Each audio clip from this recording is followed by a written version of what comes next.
Do something, It depends on what timeline we're doing, really. Mr. Atkins. Do something. He's not. He does. Does he have Stonehenge evil parts? Is he a robot? It's not my problem.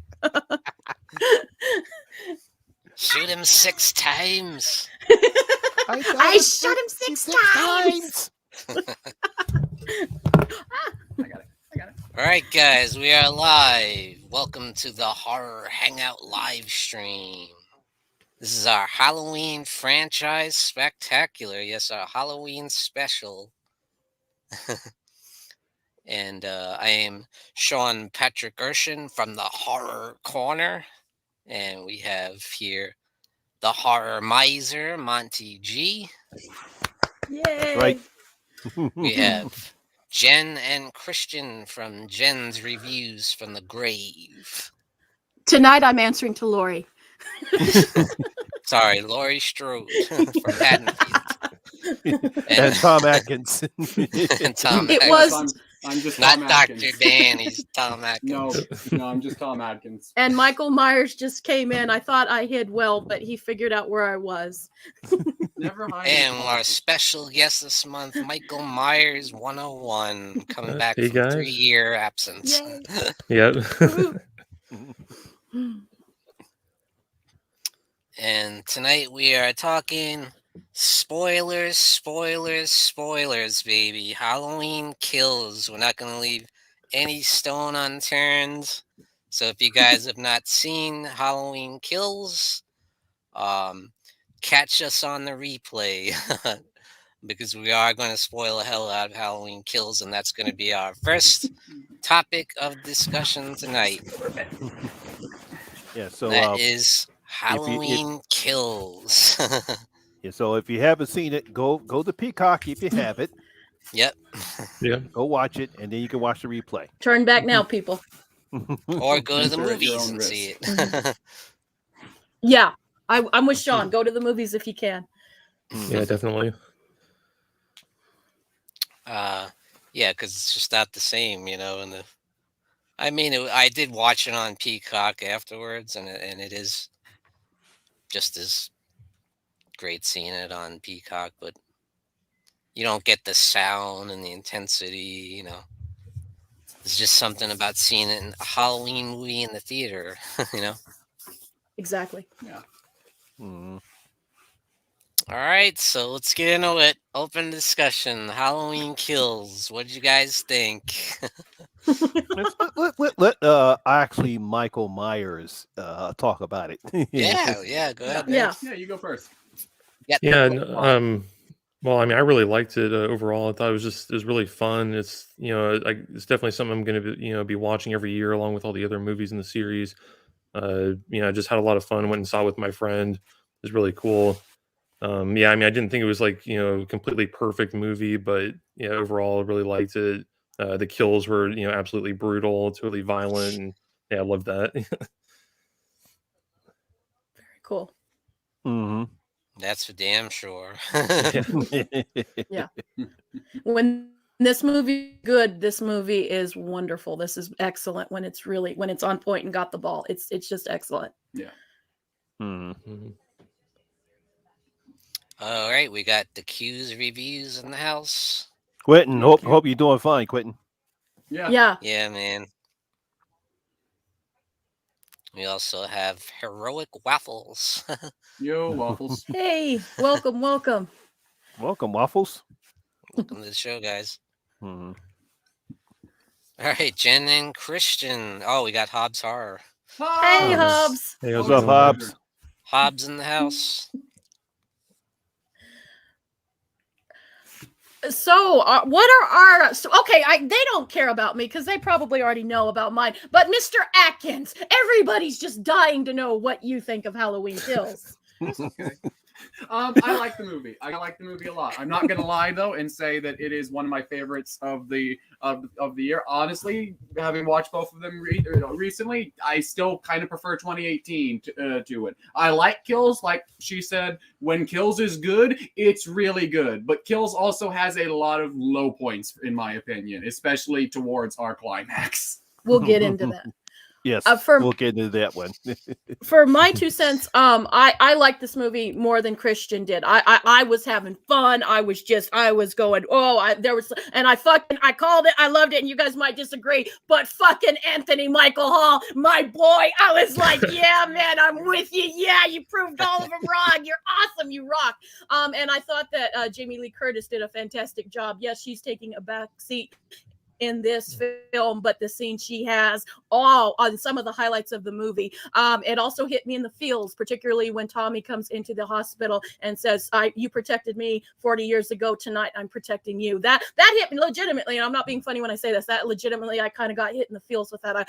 I thought that was a really well done scene, and it was so cool to see like our returning characters, and we get some backstories on some characters from 2018. They got more character arcs. Our douchebag boyfriend, we saw him in kind of a different light. He kind of redeemed himself to me, by the end of the movie. I mean, there's just so many good things.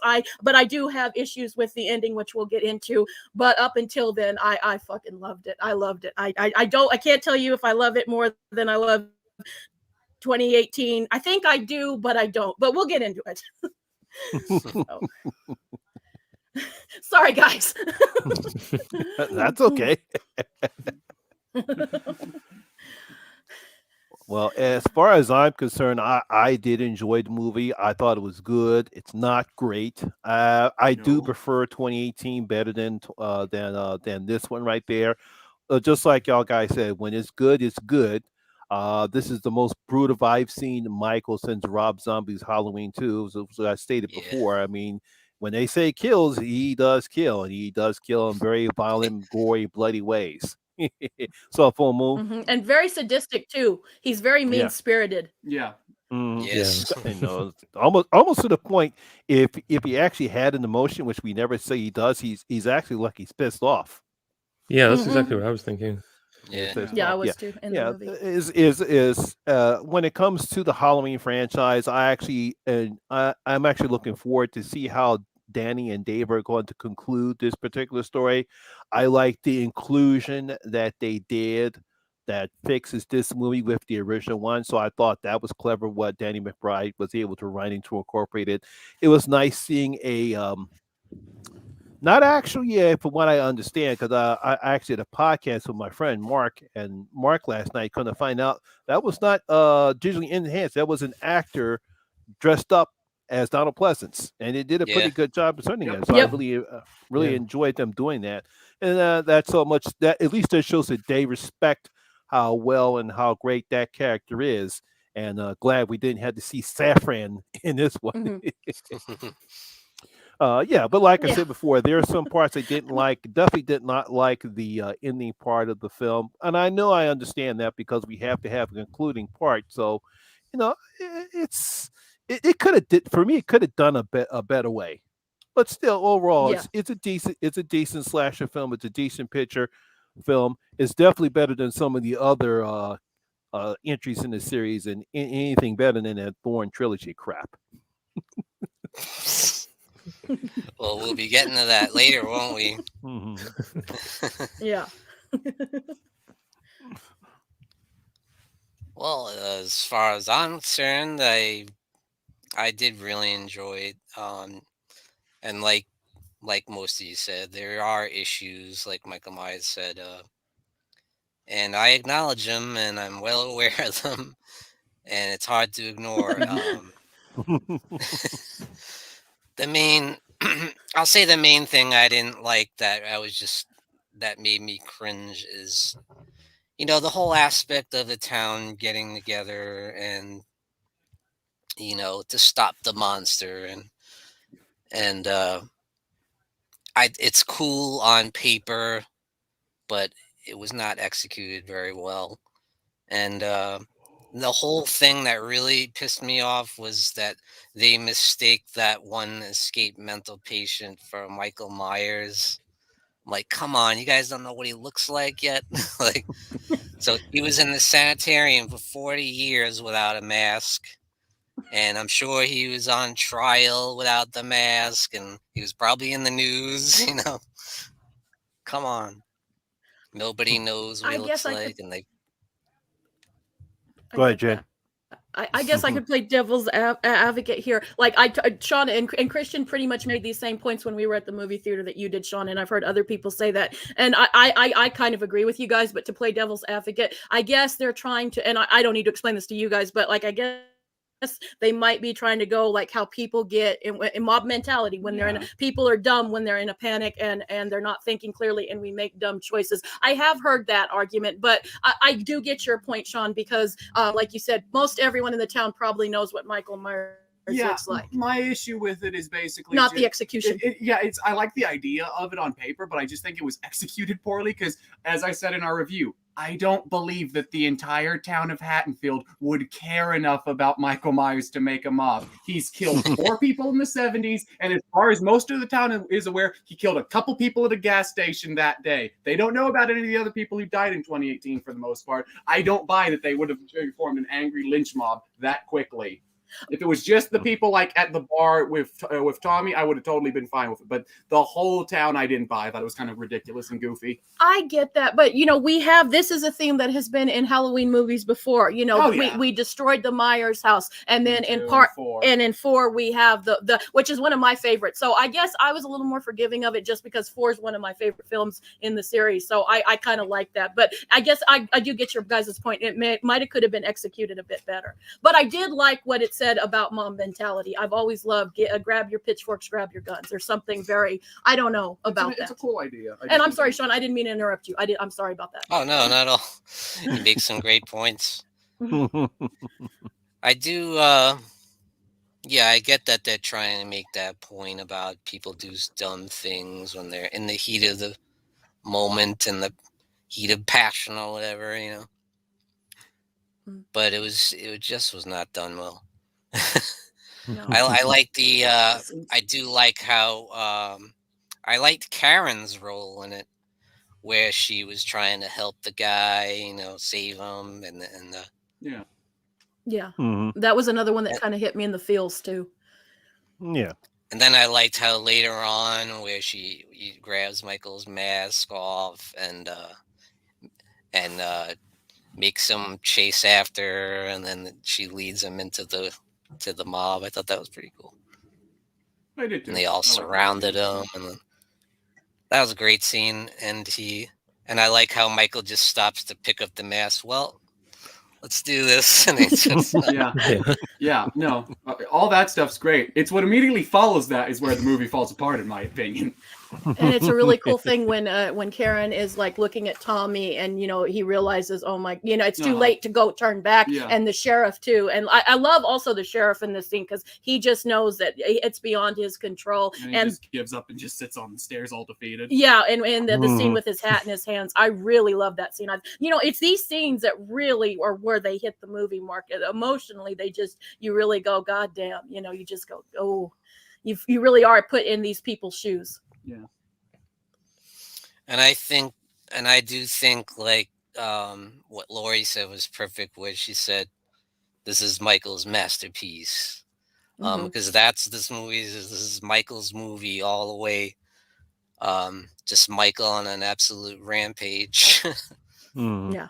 And I loved everything with Michael. I know Christian didn't really, but everything with Michael to me was awesome and badass and just perfect definition of pure evil, like Dr. Loomis says. And he's just pure cold-blooded, cold as ice. And I love that. Yeah. Yeah. Mm-hmm. There are great kills. There's some great kills, and there's some great things with Michael in there. There's no doubt about that. Yeah. Even though it's not your favorite part. Yeah. Like as I said in the review, Michael is the worst part of this movie, in my opinion. But that's also coming from somebody, if you can't tell by my getup, I'm a Halloween 3 fan through and through. The Michael Myers movies don't really mean that much to me. Michael has never been an interesting character to me, so. But I do think he was executed well. I just wasn't that compelled by it. But that's the case with most of the franchise, honestly. Some interesting piece of trivia I did find out, and probably everyone on this panel might know this, but I didn't actually. Do you know how John Carpenter got inspired by Michael Myers? I might have read the story, but I forgot.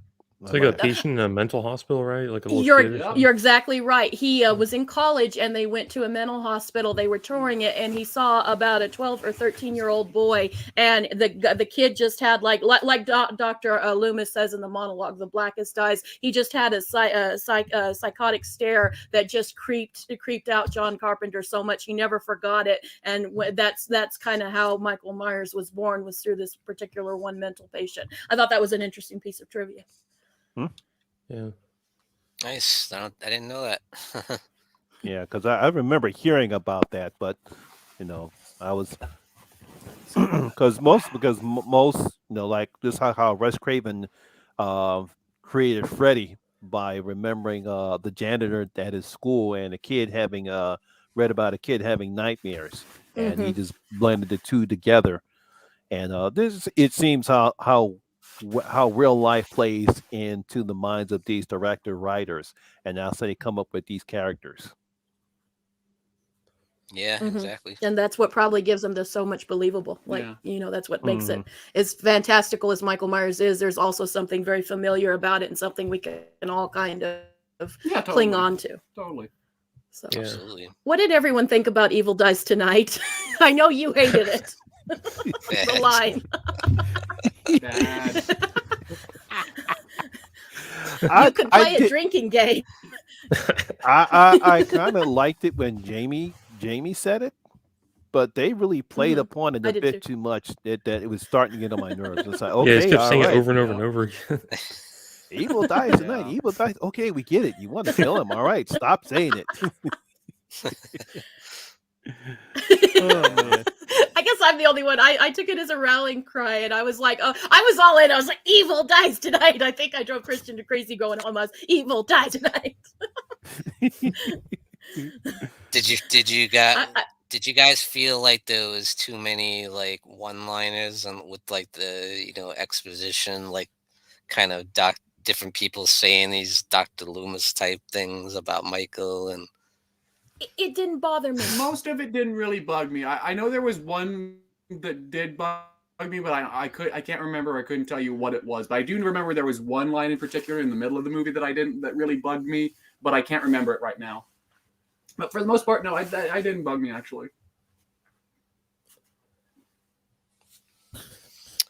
Michael Myers 101. What are your thoughts on the whole 1978 flashback scene?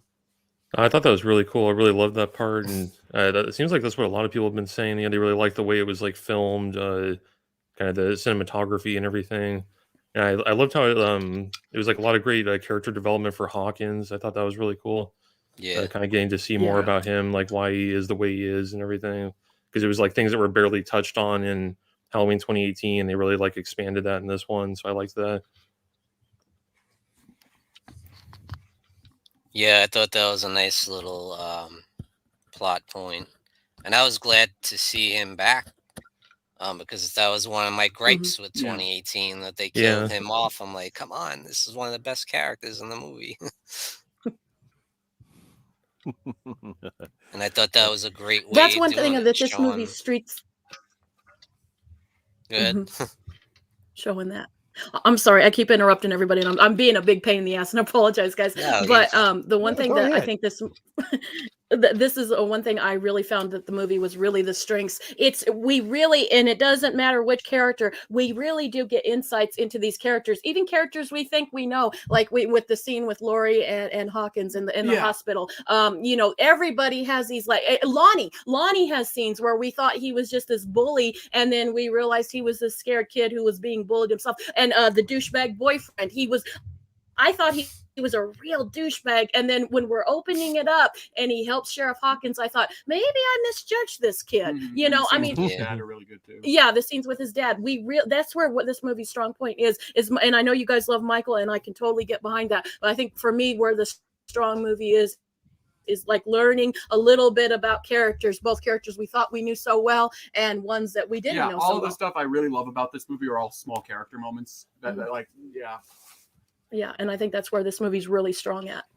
Yeah, that's what I thought too. One of the good aspects about this film is that we actually get some character development in some of the minor characters that we saw in the first film.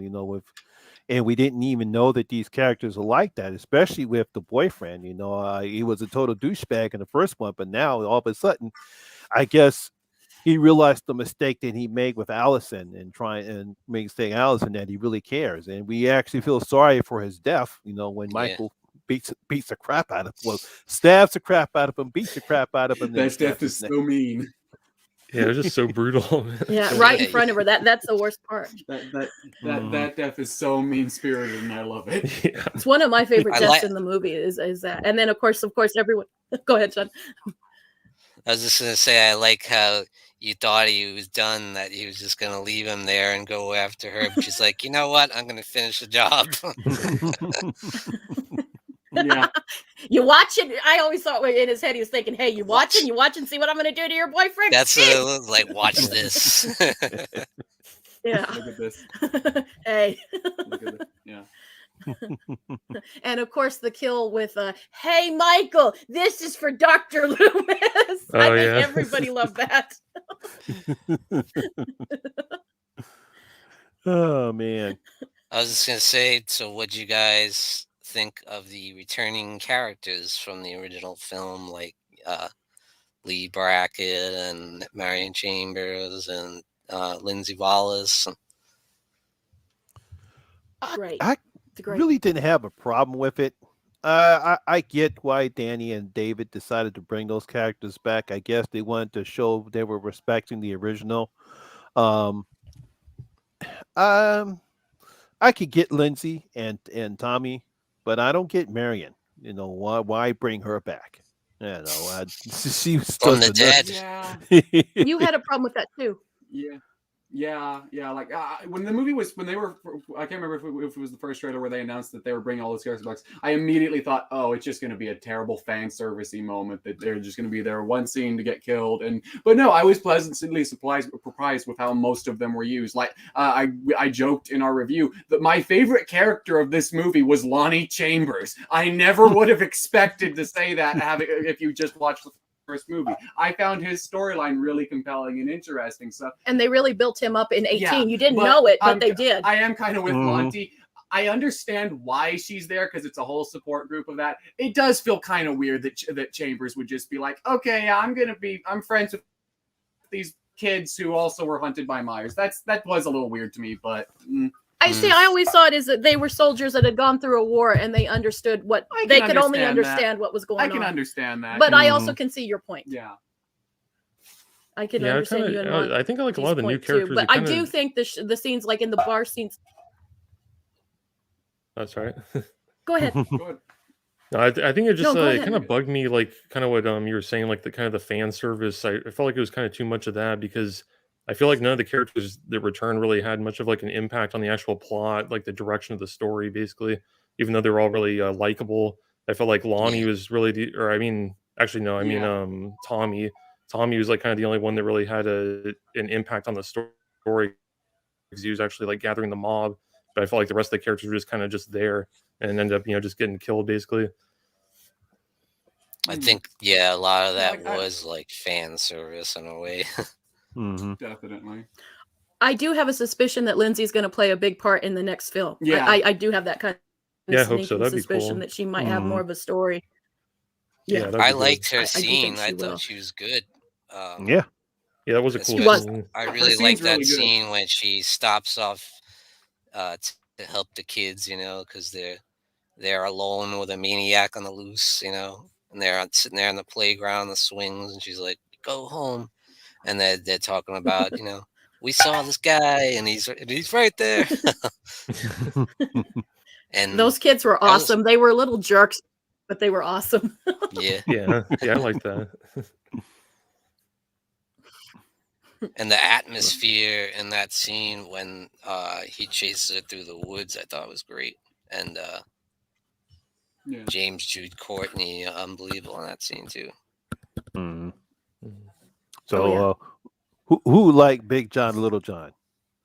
I liked them a lot. I did. I love Big John, Little John. Big John, Little John were one of my favorite parts of this movie. Every scene with them, I love. I I love it when they're with the Yeah. kids and they're like, oh, they don't know the story. Yeah, I love their introduction scene when they're messing with the kids. I thought that was honestly one of my favorite scenes in the entire movie. I really liked them. Yeah.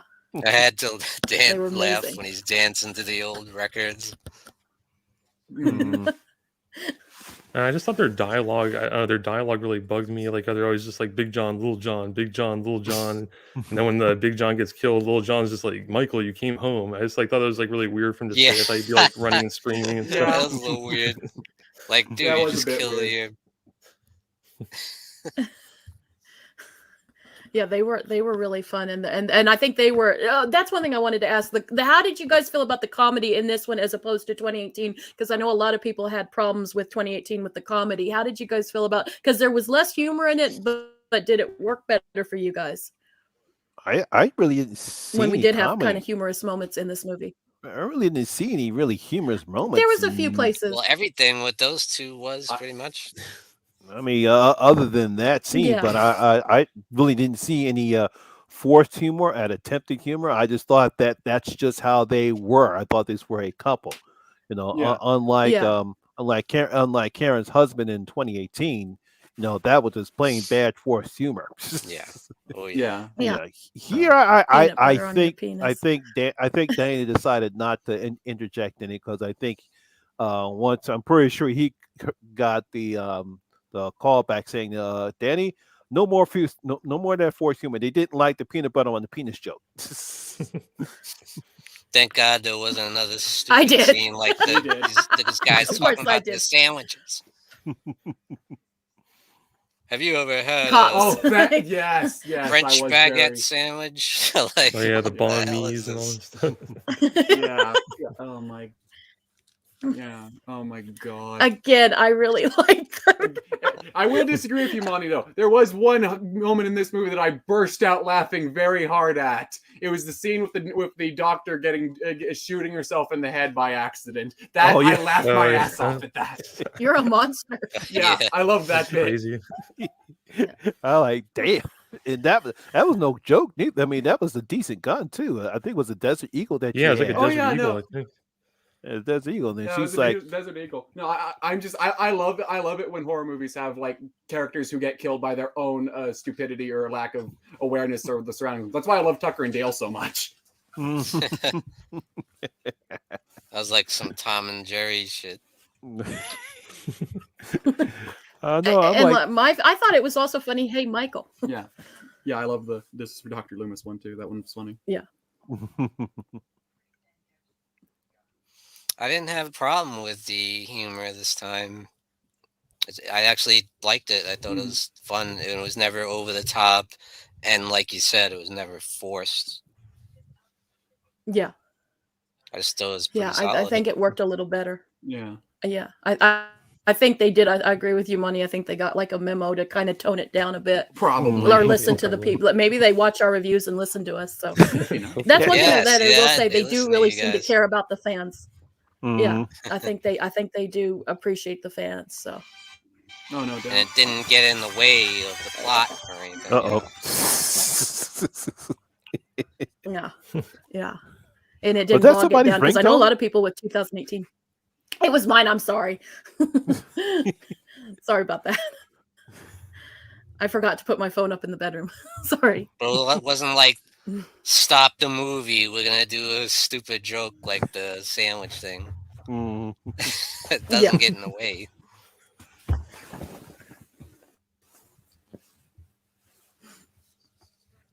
Yeah, it worked. It was a lot better. Mhm. It was when it, like I said, when this movie works, it really works. But Yeah. there are issues like with the mob scene. What other big issues did people have? Was there anything else that like really you kind of rolled your eyes or go, oh, I wish they hadn't have done that? Mm. Other than the ending. Yeah, the end. Yeah. The ending will. Yeah. Oh boy, that's where we get into some sticky situations, don't we? Like I said before, I get the ending. It's just like when I was talking on the podcast with Mark and Mike when it comes to trilogies and you have middle films. like with The Empire Strikes Back or with The Two Towers, you know that the film is not going to end, but you want to have some type of conclusion that kind of makes sense. And I kind of get what Danny and Dave were going for. It's just like they were executed wrong. First of all, the ending of the mob scene. Now, Yes. if you're going to attack Michael Myers, I think you want to make sure that you either going to everyone should gang up on him, not just one-on-one crap. It's like bang, and then next thing you know, Yeah. bang, and next thing you know, oh, why aren't y'all hitting him together? How come no one has? I mean, only one person has a gun. No one has swords. You know, how about cutting his How about cutting his Achilles tendon so he can't get up? Yeah. What somebody this town did should that in know the better. movie. Yeah, I Didn't think they? Michael did that Like, to someone. yeah, Michael Yeah, did that no. to somebody. I mean, it's like cut his Achilles tendons, and someone do something to make it to incapacitate him so he can't get up anymore. Yeah.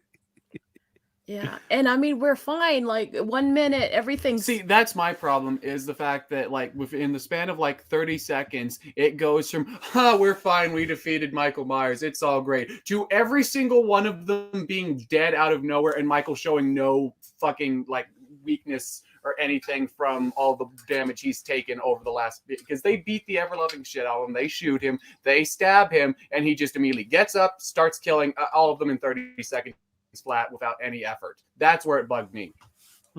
Which I get. Myers is supposed to be an unstoppable killing machine, but 2018 kind of made him got you to the point where okay, he's not unkillable. Whereas this movie kind of goes back, no, he's totally unkillable. There's no way to stop him. After that, yeah. Yeah. He just killed like 40 people in the span of 30 seconds, and you want me to believe that a 60-year-old woman is going to beat him in the next movie? I don't buy it.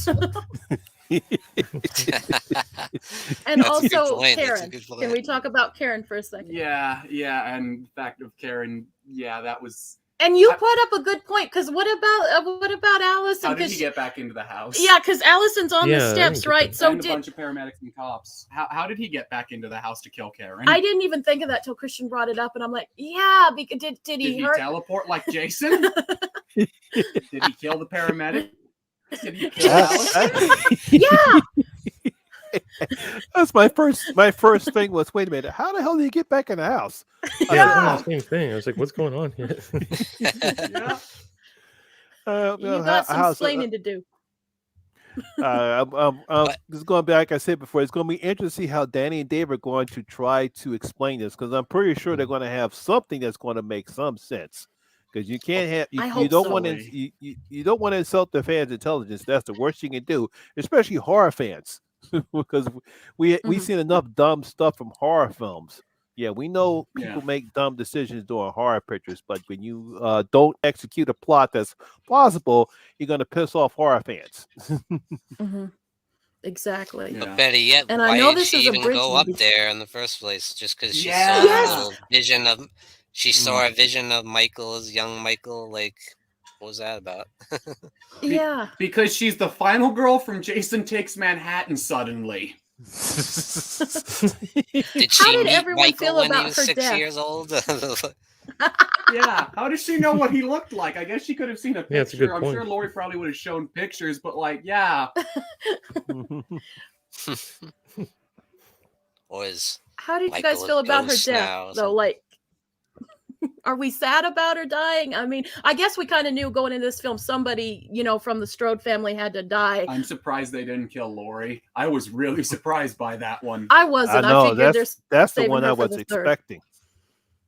I was expecting at least either Lori to die, not Allison. I think for some reason I think Allison is going to be the final one in this one.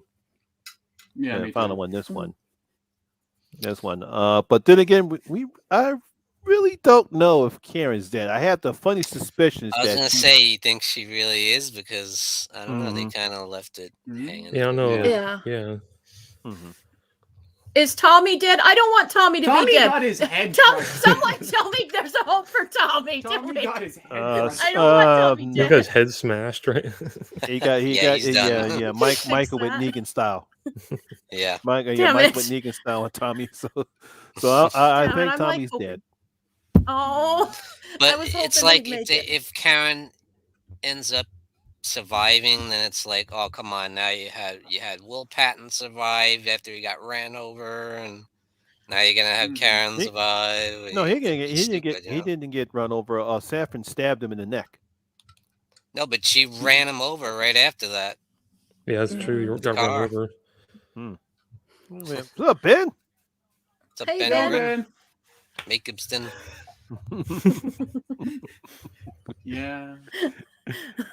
Oh boy. I actually liked Karen in this movie, and I thought she was a lot better. yeah. Yeah, she has some good Yeah. scenes. Yeah. It was a good scenes. I think she might feels a bit guilty for all the stuff that she blamed her mother for, how she grew up, and the fact that she also did the same thing to her granddaughter. And I think she was tired of hearing about Michael and getting her prepared. And now to come to find out that her daughter was right, so she finally feels guilty about it. Mm-hmm. Yeah. I got that too. Mm-hmm. I got Right. that too. Let me ask you this: what do you guys think about Laurie Strode basically kind of taking a back seat in this movie? And she never even crossed paths with Michael in this movie at all. I loved it. Yeah. I really liked that this movie made a specific point to say, no, you're not going to get that epic clash between the two of them in this movie. Very early on, they made it a point. No, Michael's not going after Laurie. He doesn't care about her. It doesn't matter. He just wants to go home. So I actually really liked that they kind of because she was the main focus in the last movie, and she's probably going to be the main focus in End. So I'm glad we got another movie to kind of flesh out the side cast while still giving some really good Laurie scenes. I'm with Christian. Yeah. I think it's the scene she was in. She was still dynamite. She was badass. I still loved every scene she was in. But I was strangely okay with it too. And I'm a pretty big Laurie Strode fan. But I was okay with it too. But the scene she had was knockout. Like I said, one of the best scenes in the movie for me was when she was with the Sheriff Hawkins and they were just talking about. And again, just showing insights. We learn Laurie's funny, has a sense of humor. It's not always doom and gloom with her. There's this other person that was there, and she really emerges in it. Again, we learn about a character we thought we knew so well. We learned that the stupid joke I made 3 years ago turned out to be true. If Laurie did marry Ben Traynor, They had a thing.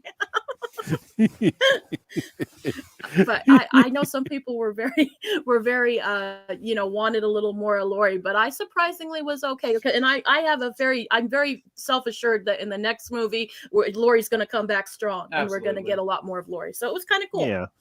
Yeah, because I had no problem with what they did with her character, because this is more of Michael's movie than her movie.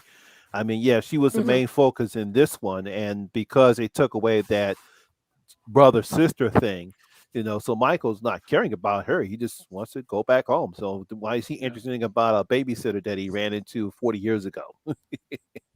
Yeah. I was feeling the same way. It was just like I didn't, I was totally okay with her kind of taking a back seat in this one. I know like some of the really famous reviewers, they're all kind of complaining like, they hyped her up so much and like, why didn't she do anything in this movie? But I was totally okay with that though. I thought it made she still does sense. It was like she got really badly wounded, so she has to recuperate. Mm-hmm. She's a 60-year-old woman who got the shit stabbed out of her. Of course, she's not going to get up and fist fight Michael the very same night. I thought that was a realistic scene where she's like gets up and then someone knocks her and she doesn't, Yeah, I look because I kind of rolled my eyes at the scene when she stabbed herself with the adrenaline shot. Oh, it kills the pain, and then she immediately falls flat on her ass like, oh no, wait, no, that's not how biology works. Yeah, it gave it realism. So we get to the ending. Yeah. I like what Ben said. That's a good point. I mean, he probably cares somewhat after Halloween 2018.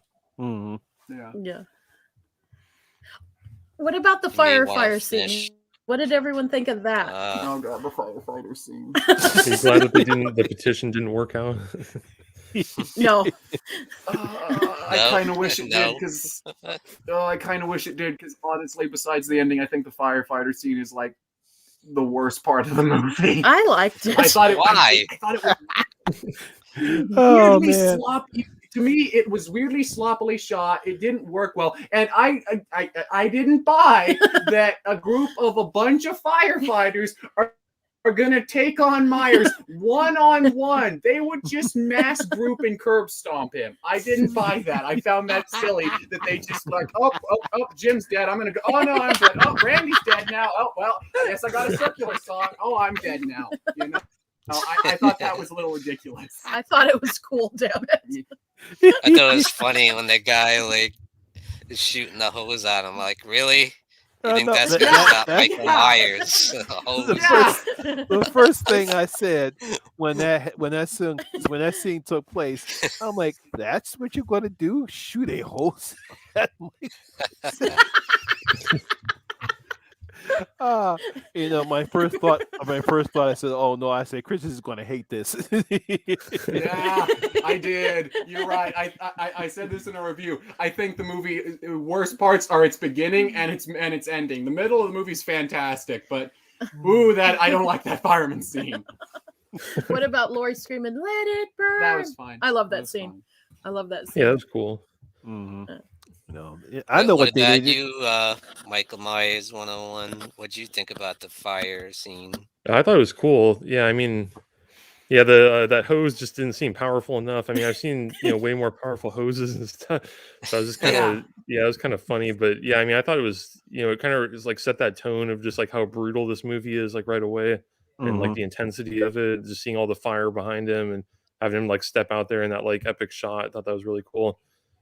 That was an epic badass. shot. Like when they showed him emerging from the fire with the thing in his hand. Like, all right, let's get it It's done filmed now. decent. It's filmed brilliantly. I give David Gordon Green credit how he shot that scene, and and that's why once that scene was over, I said that they just used that scene to set up how brutal this film is going to be, even though most of that didn't make sense logic wise. Because I don't think firefighters are going to initially engage a homicidal maniac. I think the police. They'll step back, let the police do what they're supposed to do. Good point. But it's sort of like them saying Michael's back. That's kind of what I got it when he's walking out. It's like, I'm back, bitches. It was definitely reinstating Michael as a threat. Just I thought it was kind of. Wouldn't it be more threatening if he killed all of them took all of them at once? No. Hits? Let's say let's just have each of them individually go take Myers. Strange monkey, what's going on? Yo, monkey. Hey, monkey. Welcome. Hey, how's it going? What's up, man? Oh man. So one other thing. Did you guys ever feel that the violence was over the top at any point? No. Did you ever think it was too much? No. Sean, look I at who felt you're like the talking knife to. thing was a little weird. Or when he just like keeps like getting a knife after knife and putting him in that guy. I thought that was kind of weird. Yeah, that was a little odd. Again, I thought it was a mean-spirited thing because she was still breathing. The other gal was still breathing, and so like she had to watch her husband. So I thought it the same way as he did to the boyfriend. Like, watch this. I guess so, or it was just us finally getting to see Michael, because that's always been a thing of Michael killing people and then arranging him to be set up like a haunted house attraction. So I guess it was finally us getting to see him in that process, but just I don't know. Yeah, that was kind of weird, actually. Now that you mention it. Yeah. That's a good point. Because we never see Michael just repeatedly stab someone like that. Like I said, other than Rob Zombie's Halloween 2, where he repeatedly stabs Octavia Spencer's character. Yeah. That's the first time I've ever seen Michael do anything like that to one person. Yeah. What pretty extreme. did everyone think of the mask, the nice mask? I love from the mask from Yeah, I like the burnt mask. You're talking about the 78 mask? Yeah, I'm talking about his favorite movie. The flashback. Yeah. Oh, the Halloween 3 mask. Yes. It was fine. It was a fine little fan service. I didn't. It I thought it was looked fine. cool. I It was thought it looked fine. cool as hell. I thought was it looked cool fine. as hell. Yeah, Yeah, I liked it. they even had the Shamrock whatchamacallit pin on the back too. Yeah. I'm Yeah, they telling would've you. died anyway. At the end, I'm telling you, Halloween Ends is gonna. The final thing of Halloween Ends is gonna be Michael Myers' mask revealed that it's Silver Shamrock and his head explodes and Colin Cochran just comes out laughing and clapping. That's the end. That's how the series is gonna end. Michael is gonna kill Laurie and Allison and everybody else, and just Colin Cochran's head explodes. You just hear the Silver Shamrock commercial start playing, and his head explodes like scanners. If you're right, do we all have to make videos saying why Halloween 3 is the best? Yes, we do. Christian's right. He was right all along. Yeah. Yes, Strange Monkey, that's who we're supposed to be. Yes. Yep. And my younger son Jake was in earlier tonight was Michael Myers. Yes. Well, I hate to say it, but it could happen. You know, they're talking about it a little bit. You know. Yeah. Oh God. Say Give it me ain't my so, Sean. Give me another movie. No. Doesn't belong in the series. I'm Everyone- gonna say it. Everyone loves Dr. Chandler. Not his ex-wife or his He wife. has the greatest character elements. I'm an alcoholic. I'm a terrible husband. And I hate Irish warlocks. I'm a and crappy stone- doctor. Yeah. Yeah, I'm not very good doctor, and I hate Irish warlocks and Stonehenge. You sleep with anything that breathes. Yes. Well, that's Yeah. just Tom Atkins. Oh man. No. I would. I was love at to it. laugh I at would that love one it scene. If ending. That's a dumb question.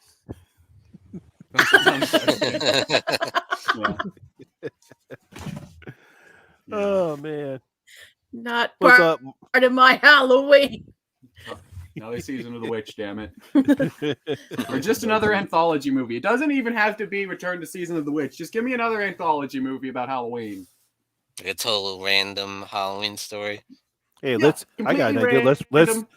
remake Season of the Witch. Yeah. Sure, I'd be fine. Yeah, have Tom Atkins play Conal Cochran now. If it doesn't have Michael Myers in Yeah, it, that- it's not Halloween, damn it. Get off of Damn my line! Oh man. You and you kids in your newfangled anthologies. This is a completely random crapshoot anthology movie that has Oh. nothing to do with Myers. I'll be happy. Boo. You bring shame. Somehow Stonehenge plays a part, though. Isn't that in man. Ireland? Yeah, for some reason Stonehenge is this there. For Yeah. some reason. Yeah. Mm. I wouldn't be surprised, honestly. I would not be surprised if they remade it or Oh yeah. did a sequel to it or something. No. The Yeah, I mean, Return of Cochrane. Christian will just be bouncing off the walls and I'll just be sitting there. As long as we got Tom Atkins back, I'd be down for it. That's my one make or break thing. I want to have Tom Atkins back, Mm. and I still want him to have like 7 sex scenes in the movie. Even though he's like freaking 75. Yep. Be like Hugh Hefner with a freaking robe and Yep. sitting in Yeah. bed. Yep. Sugar daddy. Exactly. And all these young women. Well, all of the children in the world are dead because God. of Silver Shamrock. They gotta replenish their children population somehow. Mhm. Yeah. Was it just an elaborate scheme to get laid? What I'm pitching is basically Halloween 3 meets Hell Comes to Frogtown, where Tom Atkins is the last fertile man in the world, and they need to replenish the population. The Tom Matkin babies everywhere. Yes, they all have mustaches. They all have glorious mustaches.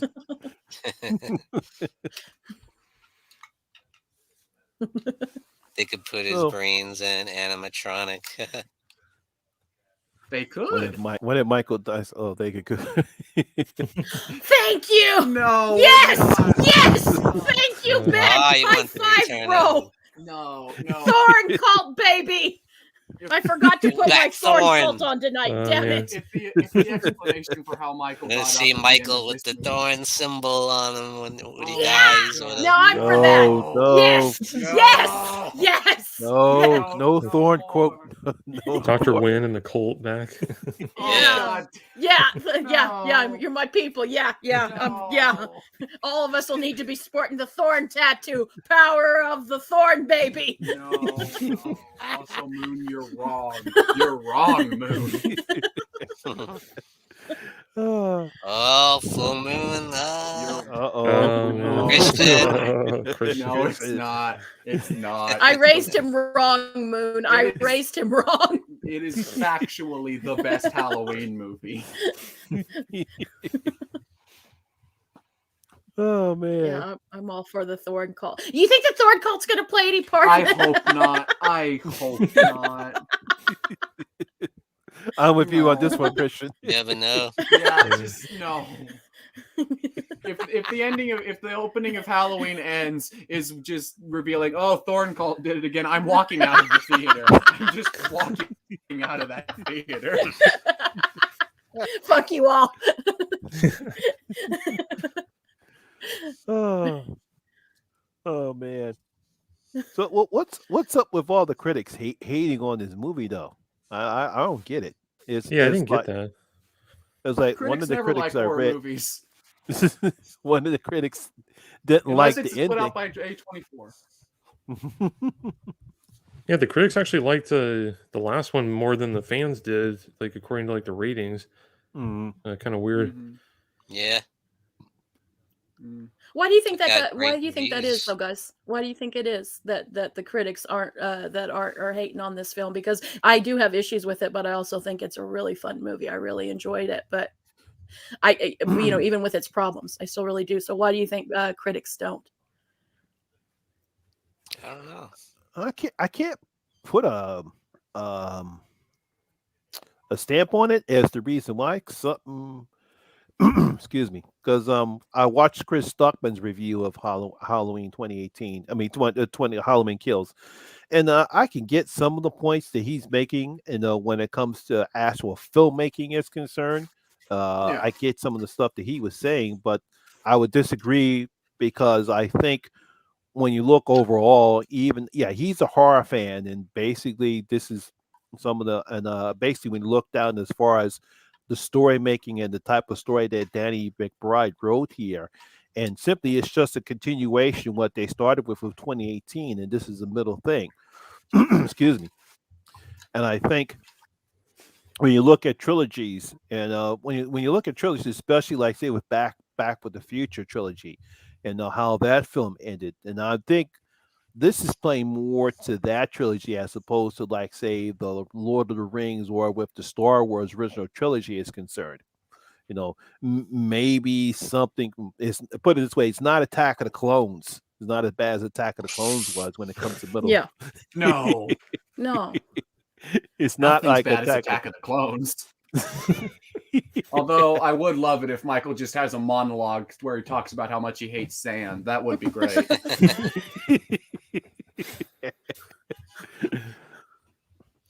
All right, good night, Yeah, man. good point, Ben Grimm. Why do you think the next one is going to take place 4 years later? Yeah, I heard that. Yeah, it's Yeah, I going to heard take that 4 too. years later. Yeah, I heard about that. So we can have a confrontation. So Lori can have her confrontation. She needs to heal up, is my guess. It'd be kind of goofy since she has her gut. She's got gutted basically. That's Where's my Michael guess going to is. be for 4 years? He's just going to go into hiding. 4 Like years. Ben said, he just standing at his sister's window for 4 years and nobody does anything. No, he's gonna find an old blind They man. just think he lives there with the Johns. No, he's gonna find an old blind man that he'll live with for 4 years. He'll be kind of comatose. Yeah, like a hermit. Yeah. Nobody Yeah. bothered to Yeah. look. There'll Just be a like the hermit guy with in a Black random Christmas in the cellar. Nobody bothered to look. Nope. They've made I it work before. I think what's probably going to happen is they'll probably have some conclusion of that night, and maybe Michael gets captured again, and then we'll have the time jump 4 years. Because that kind of would make sense if you're going to start with the prologue will start up with takes up right after what happened with Halloween Kills. Something happens, Michael gets captured again, and then they'll have a 4-year jump. Probably, yeah. Mm. But if he gets captured again, does that just mean, it's 4 years later, it's Halloween, I guess we gotta transport Myers again? Yeah, That like always worked on another Halloween. so well the transfer. last time. Yeah. Yeah. On a it's dark gonna and rainy be- night. Yeah, On on their Halloween bridge, you know. night, because of course.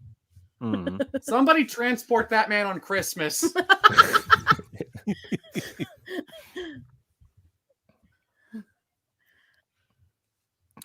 Oh man, it's going to be under the bridge in the woods. Just hiding in that stump. It'll be a little much though. Like, oh, he's gonna escape again. Yeah.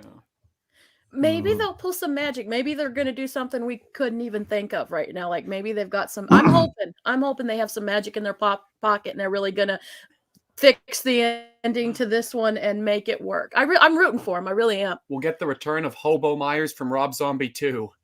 Maybe. Yeah, no mask and huge beard. Yeah. Yep, just big beard, just Hobo Myers. Do we get the white horse of symbolism? And he He's right.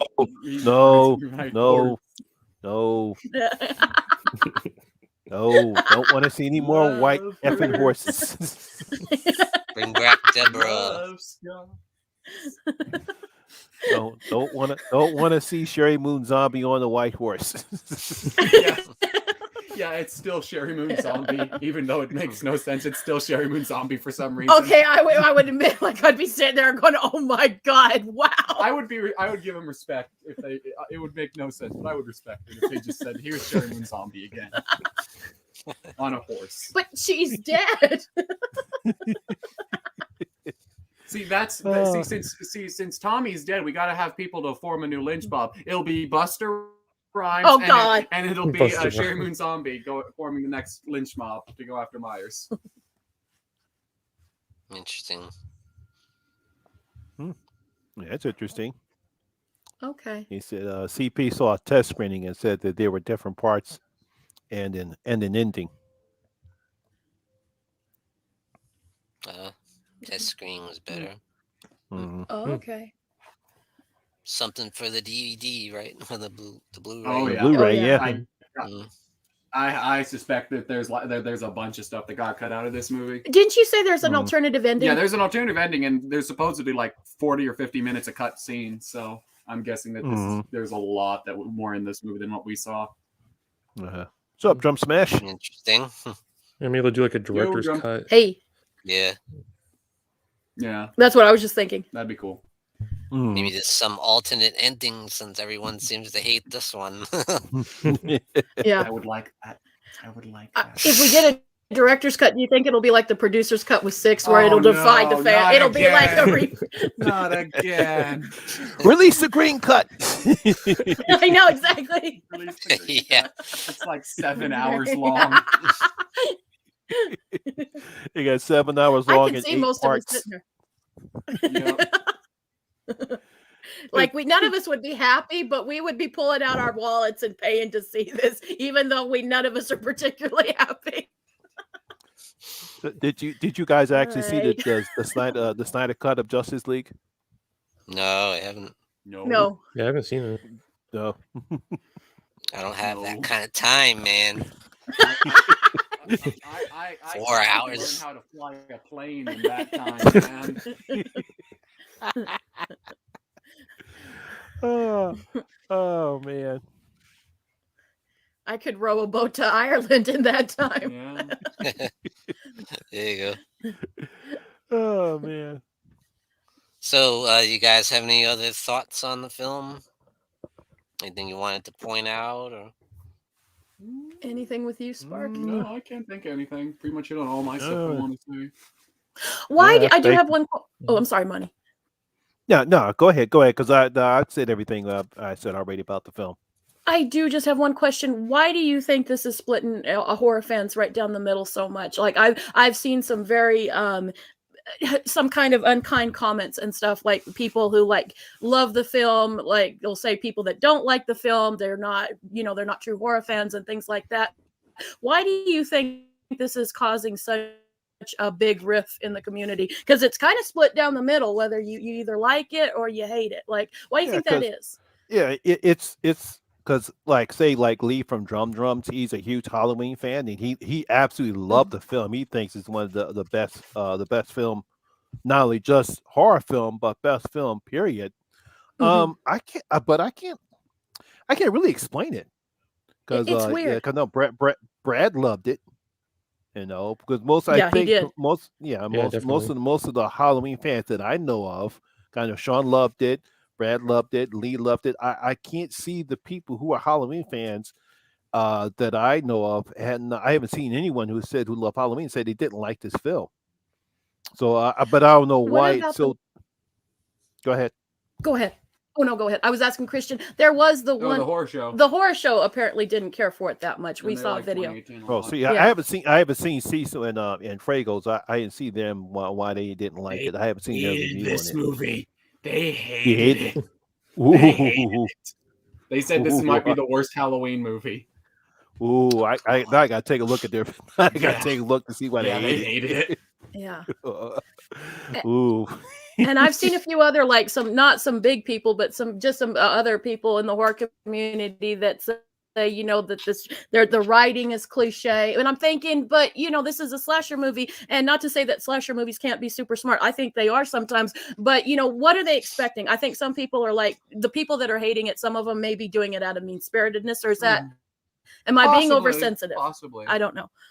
Yeah, because it has some like the tropes that are like cliche and slashers, and people doing dumb things and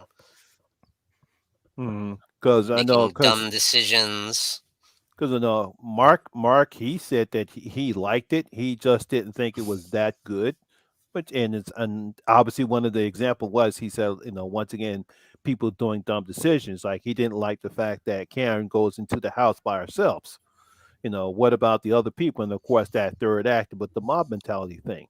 He said that's one thing he said he didn't get about that particular film, about this film.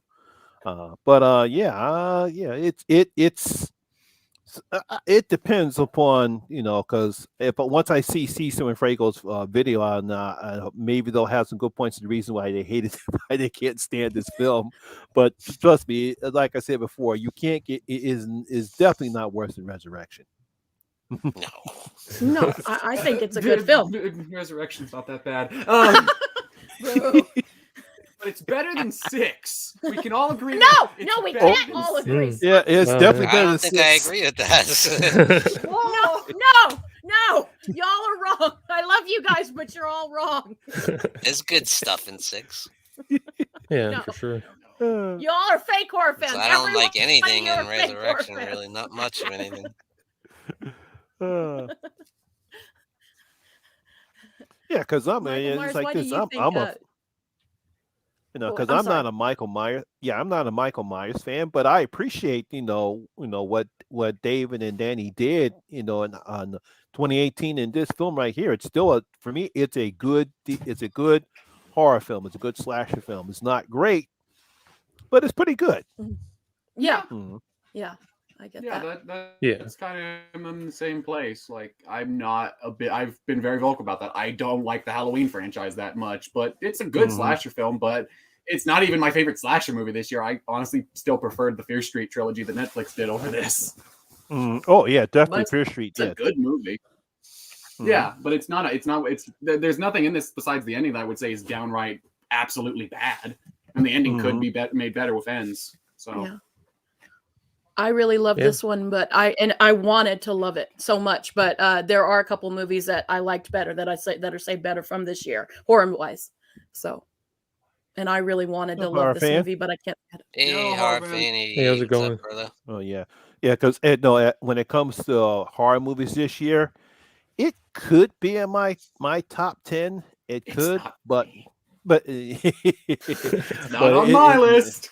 That's why I said it could be. There are far Yeah. better horror films that come out this year than Halloween Absolutely. Kills. Yeah. Mhm. Yeah. Yeah. It'll be on Not my for list, me. but it won't be in the top. Trust me, it's not making the top 5. I can tell you that right now. Nope. Yeah. Nope. Oh, end of the year list Well, season's I gonna be am a fun. Halloween nerd, and I really enjoyed it. So I'm one. Okay, and that's awesome. Yeah, that's fantastic. That's awesome. That Yeah. is really awesome. I like that there's I some thought it people was that have very gotten exactly what they want. solid. You know. Yeah. What about you, Michael Myers? What do you, is it going to be your favorite horror film of the year, or was it good but didn't quite make it to the masterpiece level? No, I thought it was good. I mean, I don't know if it's like a masterpiece, but definitely one of my favorite ones of this year. I like honestly, I haven't seen that many horror movies this year, but I think it was like basically Conjuring 3. I know it was one of the ones I've seen this year, and then this one. Oh no, I'm sorry. So yeah, I definitely liked it overall, though. Very cool. Very Cool. cool. I'm glad you did. Mm. Yeah, there is that. It's not as bad as Conjuring 3. The very least. Oh God. Uh, I haven't seen it yet. I haven't seen that one yet. Yeah. Ooh, boy. You're in for a that time. is a movie. I'm not a fan. Maybe that's why I don't Not hear a- about it. I'll say this about the Conjuring. When it comes to the Conjuring films, it's a bit disappointing. I still enjoyed the film, but it's definitely It's definitely the lowest out of the 3 Conjuring films. Yeah, I think I'd agree Good with for that. you. I'm glad you enjoyed it more than I did. Oh, end of the year, this is gonna be fun. I'm just like a huge Conjuring fan, though, so I'm kind of biased. Oh, it's yeah. Yeah, I'm not either. Mm. I I'm not- enjoyed them. I- I definitely enjoy them. Yeah, it's if it wasn't for Patrick Wilson and Vera Farmiga, then that film would be bad. Yeah, Yeah. yeah, But Yeah. it's mainly their performances is what elevates the film. yeah. That's know. exactly what the critics were saying. Yeah. That's the one saving grace of those films, basically. We all know Jen's not a Conjuring or Annabelle fan. We all know this. Okay. Yeah, I knew that. Oh man, No, I actually no. See, I can get the first Annabelle. I did love Annabelle Creations, and I actually did enjoy Annabelle Comes Home. yeah, it's something to see all the spin-offs. I don't know, like I'm such a huge Conjuring fan, but some reason I just haven't had time to see all the spin-offs yet. Mhm. I didn't hate them. I thought they were okay. Not. They Not butchered great, La though. Llorona. You're good to stick with the Oh first yeah, two they times. butchered La Llorona. Yeah. Oh Yeah. my god. that movie, oh. I hated that movie. I fucking hated that movie. Oh, It's like going back to Nam every time I think about it, Sparky. Jeez. Jeez. Oh man.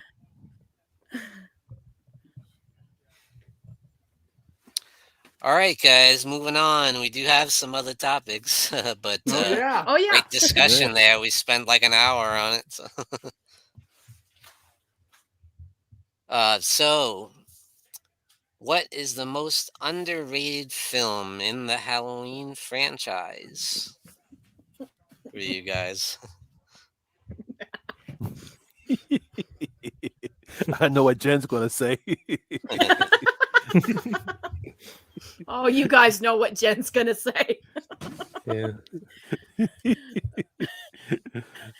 Okay, I'm just gonna start with it since no one else is starting. Halloween 6, you all don't understand the genius of that movie. It's not that bad. I don't know if it's or the 6 part, but it's not that bad. Y'all are haters. Thorn cult forever, baby. Look what you Thorn did. Look what cult you're doing with your forever. poor son. He's turned into an alkie because of Halloween 6. I'm a method actor. Some Yeah. Like all you haters can just, all you fake horror fans, it's no, You it's, fake I horror don't care. fans. Fuck you. Yeah, no, Oh. I like it. I think it's a fun one. Like, and I love, maybe because I love Dr. Loomis so much, and it's his last appearance in a yeah. movie, and it's one of my favorite lines where at the beginning of the movie where they go, oh, Dr. Loomis, I thought that old coot was dead, and then it just flashes to him and goes, no, just very much retired. I don't know why that I always love that line. It's a very iconic line. Fuck you all. That's great. I'm glad you enjoy something. Well, that's actually why I prefer the producer's cut, because there's more Dr. Loomis. He has more of a role in the producer's cut. Mm-hmm.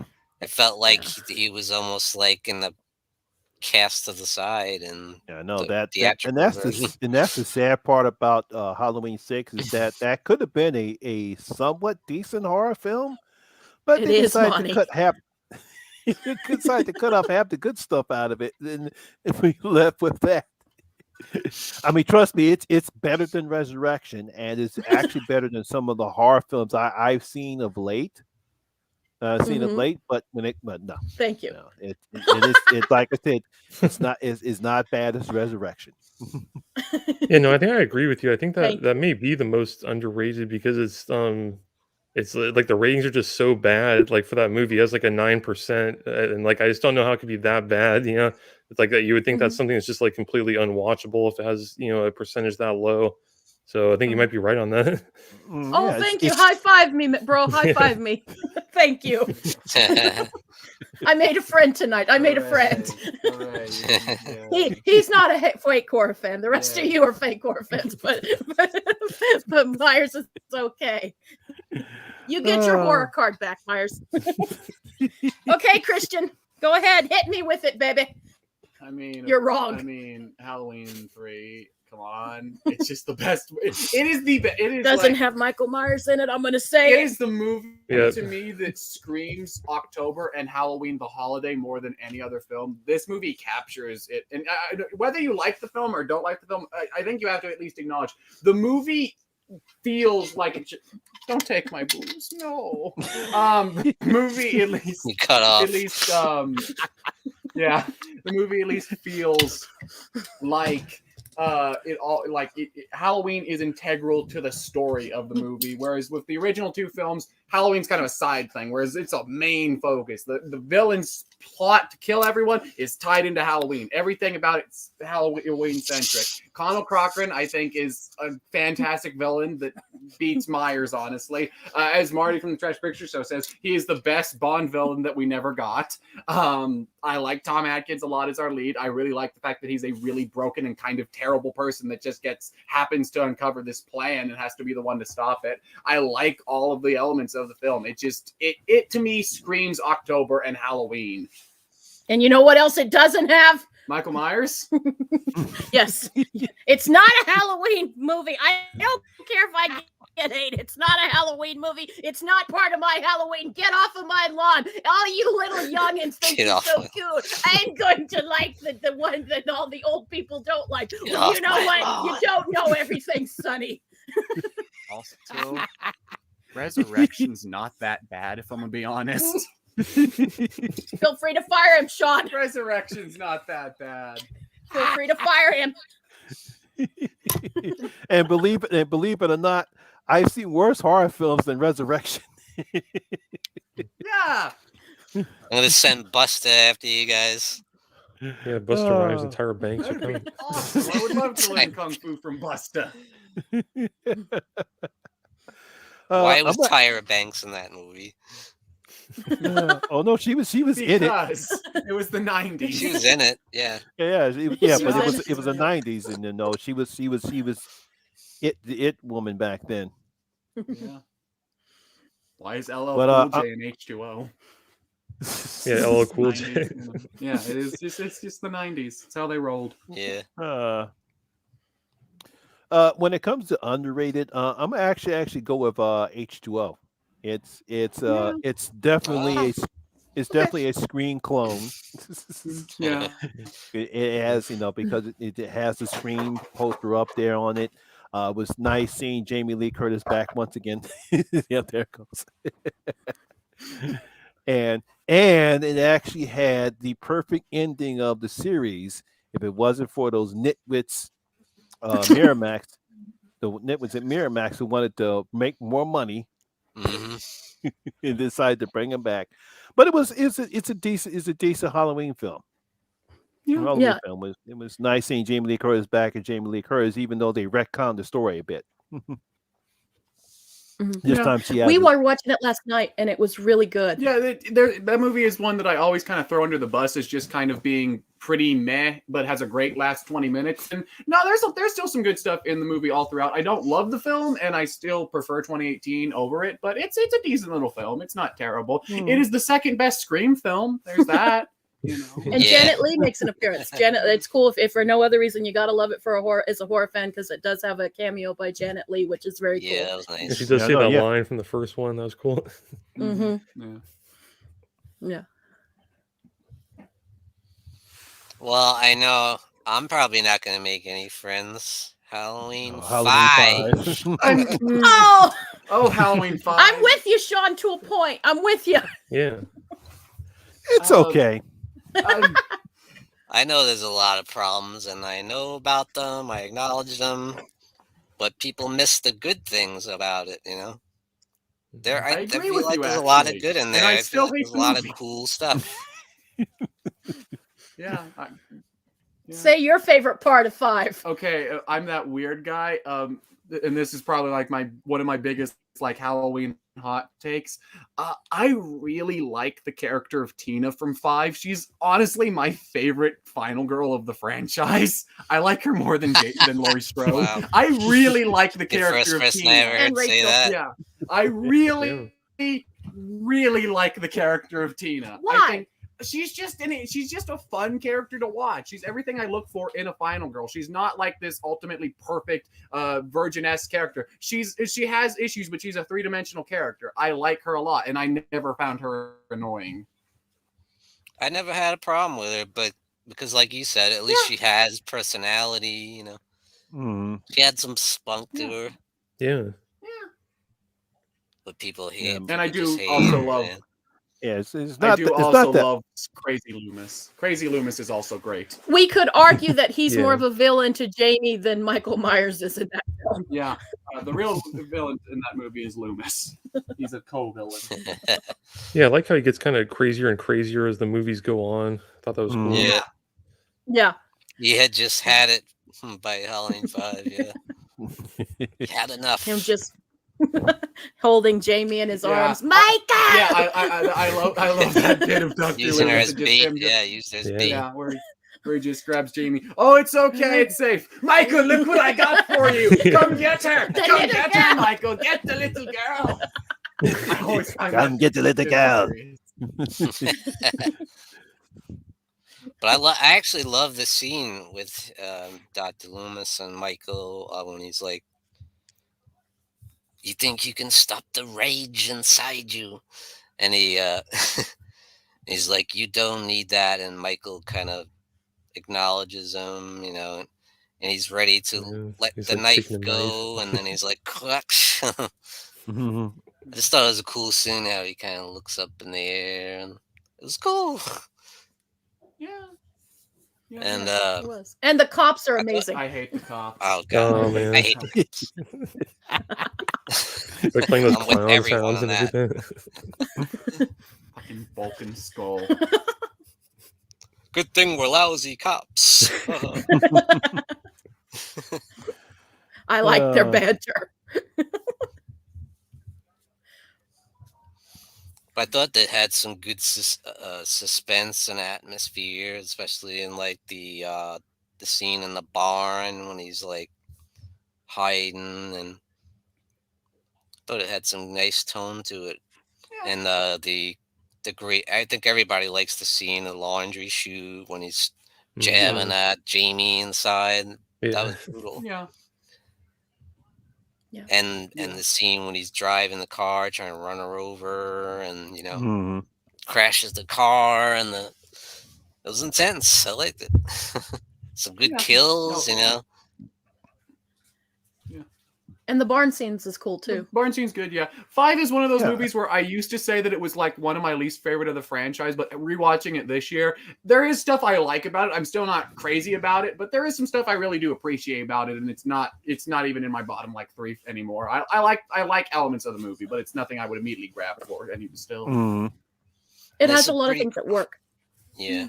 Yeah. There's some creepy scenes of Michael stalking, and like when he's watching Rachel and while he's in the Oh, yeah, it's like in closet, her just closet. getting undressed. That's Mm. creepy. Yeah. Yeah. I like it. It's not as bad as some people make it out to be. It's a No. good choice. But I agree with some of the problems. I know, like, I don't like that they killed Rachel off so early, and Yeah. Yeah. I know, yeah. some of the characters were absolutely terrible. Like that guy Michael and then his friend. They were terrible. You hate the little boy. Oh yeah, the little Billy. terrible, the love interest. Oh actor yeah, who the did it to her, stuttering yeah. kid. Yeah, that kid. You yeah. hate him. Yeah, that actor was terrible. He took me out of the movie every single time he was on screen. But Yeah. But Yeah. That Oh, probably man. wasn't such a good idea when you already have a mute girl. And Yeah. Why did we make Jamie mute? Why did we go Yeah, back on the that's one idea of the of problems her I being had. the killer? She should have been the a killer lot of people instead. had. I know. Yeah. That's the one of the problems I have with Halloween 5, because you would think after the way Halloween 4 ended, you would think that would carry over, but for some reason they don't do it at all. Hey, what's up, Dino? Nope. Yo, Dino. Hey, What's up, Dino. Dino? Yeah, I actually heard Donald Do you Pleasance think- thought that they should make Jamie the killer in 5. Oh yeah, he Yeah. said that. Yeah. Mm. Oh. Yeah, no. It'd be like if in Halloween Ends, just Karen is miraculously alive and just also a mute for some reason, and they never address what happened. It just completely Trauma. Yeah. Are we not going to Mhm. acknowledge what happened last movie at all? Nope. Okay, fine. Yo, Dino. How about you, Michael Myers 101? What do you think is the most underrated? I think it's got to be 6, like Jen was saying. It's because the ratings are so low on it. I think it's like the lowest rated movie in the whole series. So, Yeah. I just don't think See. any of the movies in the series are that bad. Yeah. Yeah. Yeah, 9. He's What'd you say? wise. I like him. He's 9%. Yeah. Wow. It's not a 9%. Even as somebody who does not like that movie at all, it's my least favorite one. It's not a 9% bad. Yeah. It's awesome. It's I actually hated it when I first saw it, and I saw it in the movie theaters. I was very disappointed. It's grown on me. That's the cool thing about this series is sometimes movies can grow on you. Yeah, totally. Mhm. Or the inverse happens. I remember one thing that bothered me. I hated the stupid Howard Stern wannabe dude. Oh yeah. Like, what is Oh, up with yeah. this guy? This guy is like one of the worst actors I've ever seen in my life. Some Oh, of the thank you, acting Dino. was He likes our bad. You gotta admit that. Yeah. It's not perfect, but I don't get the hate. I've never gotten the hate for it either. Mm. I like George Wilbur a lot better in 6 than 4. Mhm. It's not that bad, people. You fucking haters. It's not that bad. No. Fine. Although Monty might have different thoughts on that.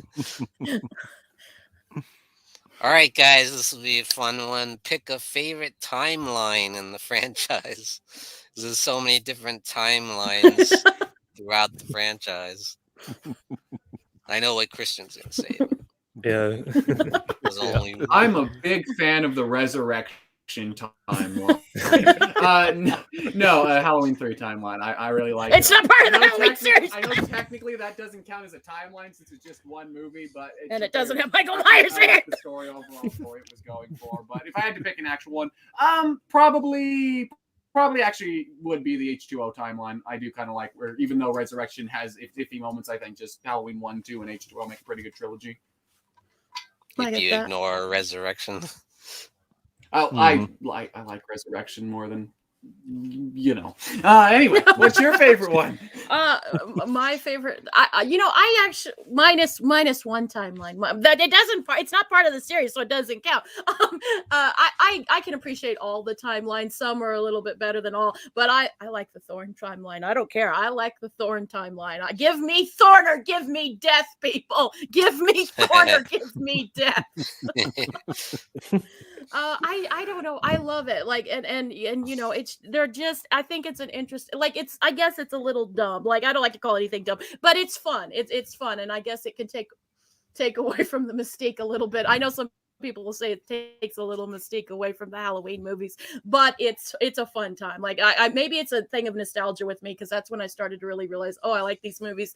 So yeah, and 4 is like a favorite one of mine. Yeah, 4 is like my all-time favorite. So and you know, yeah. So yeah, I don't care. Hate me all you want. Power of the Thorn, baby. If I ever got a tattoo, Power of the Thorn, baby. You should go. Yeah. Yeah, and all you guys will be like, you'll have a private chat and go, nerd, and my own son will be in there, the ringleader. Sean, you'll be like, what can I tell her? So, like, I can't have her representing this crew. Now, if they were runes made out of Stonehenge, we'd have some. Mm-hmm. So, yeah. Oh, man. How about you, Michael Myers 101? I think also that kind of Thorn, the Thorn timeline, the 1, 2, 4, 5, and 6 timeline. I mean, you had Jamie Lee Curtis in the first 2, you had Danielle Harris in the next 2, and of course Donald Pleasance in all 5. I think that's like the thing that I really love the most is having Donald Pleasance in every one of those because I really miss him in like every movie after that. So I think that's like the biggest strength for me. Yeah, exactly. Yeah. I made a friend. No trash. I second that.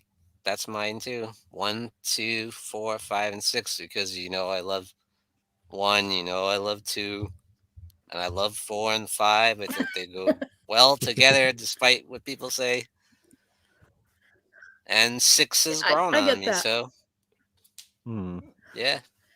Notice he omitted a movie there somewhere, because Sparky. it's not in the timeline. See, that's how great my movie is I get my own timeline just to myself and my alcohol and my adultery. So like it's great. It's great. 1 is the loneliest number. What up, Trash Dash? Yo, Trash. Hey. So trash. Yeah, for me it's going to be 1 and 2 and H2O. What about Resurrection? H2O. It's in that timeline too. No. It doesn't count to you. No, I'm not. I am discounting Resurrection. You can backhand him, Monty. You're like family. You can Resurrection's not that bad. It's not that bad. No, and unless put it this way, unless this current timeline that David and Danny have created, depending on how that ends, mine's going to be 1, 2, and H2O. Yeah, I'm in the same boat. I really wanted to say the 2018 Kills timeline, but since we don't know how it concludes yet, I won't say it. But reserve your judgment. Yeah, I'll reserve until we actually get a concluded timeline. But I do really like where this one's going, even with my issues with Kills. Yeah. Cool. Yeah. What's up, Scott? Hey, Yo, Scott. Won't make a welcome. Halloween fan out of you yet. No, you're not. We'll Not make happening. a man out of you, Tom Atkins, but you can't have sex with me because that would be weird. That would, it would be a foggy situation. Yeah. Funny. Very funny. See what I did there? I get it. I can't take credit. Marty told me to use that we were one. both in the fog. I get it. Funny. Oh, he's stealing lines from Marty now. Yeah, Yeah. Marty told me to use that one on the boy.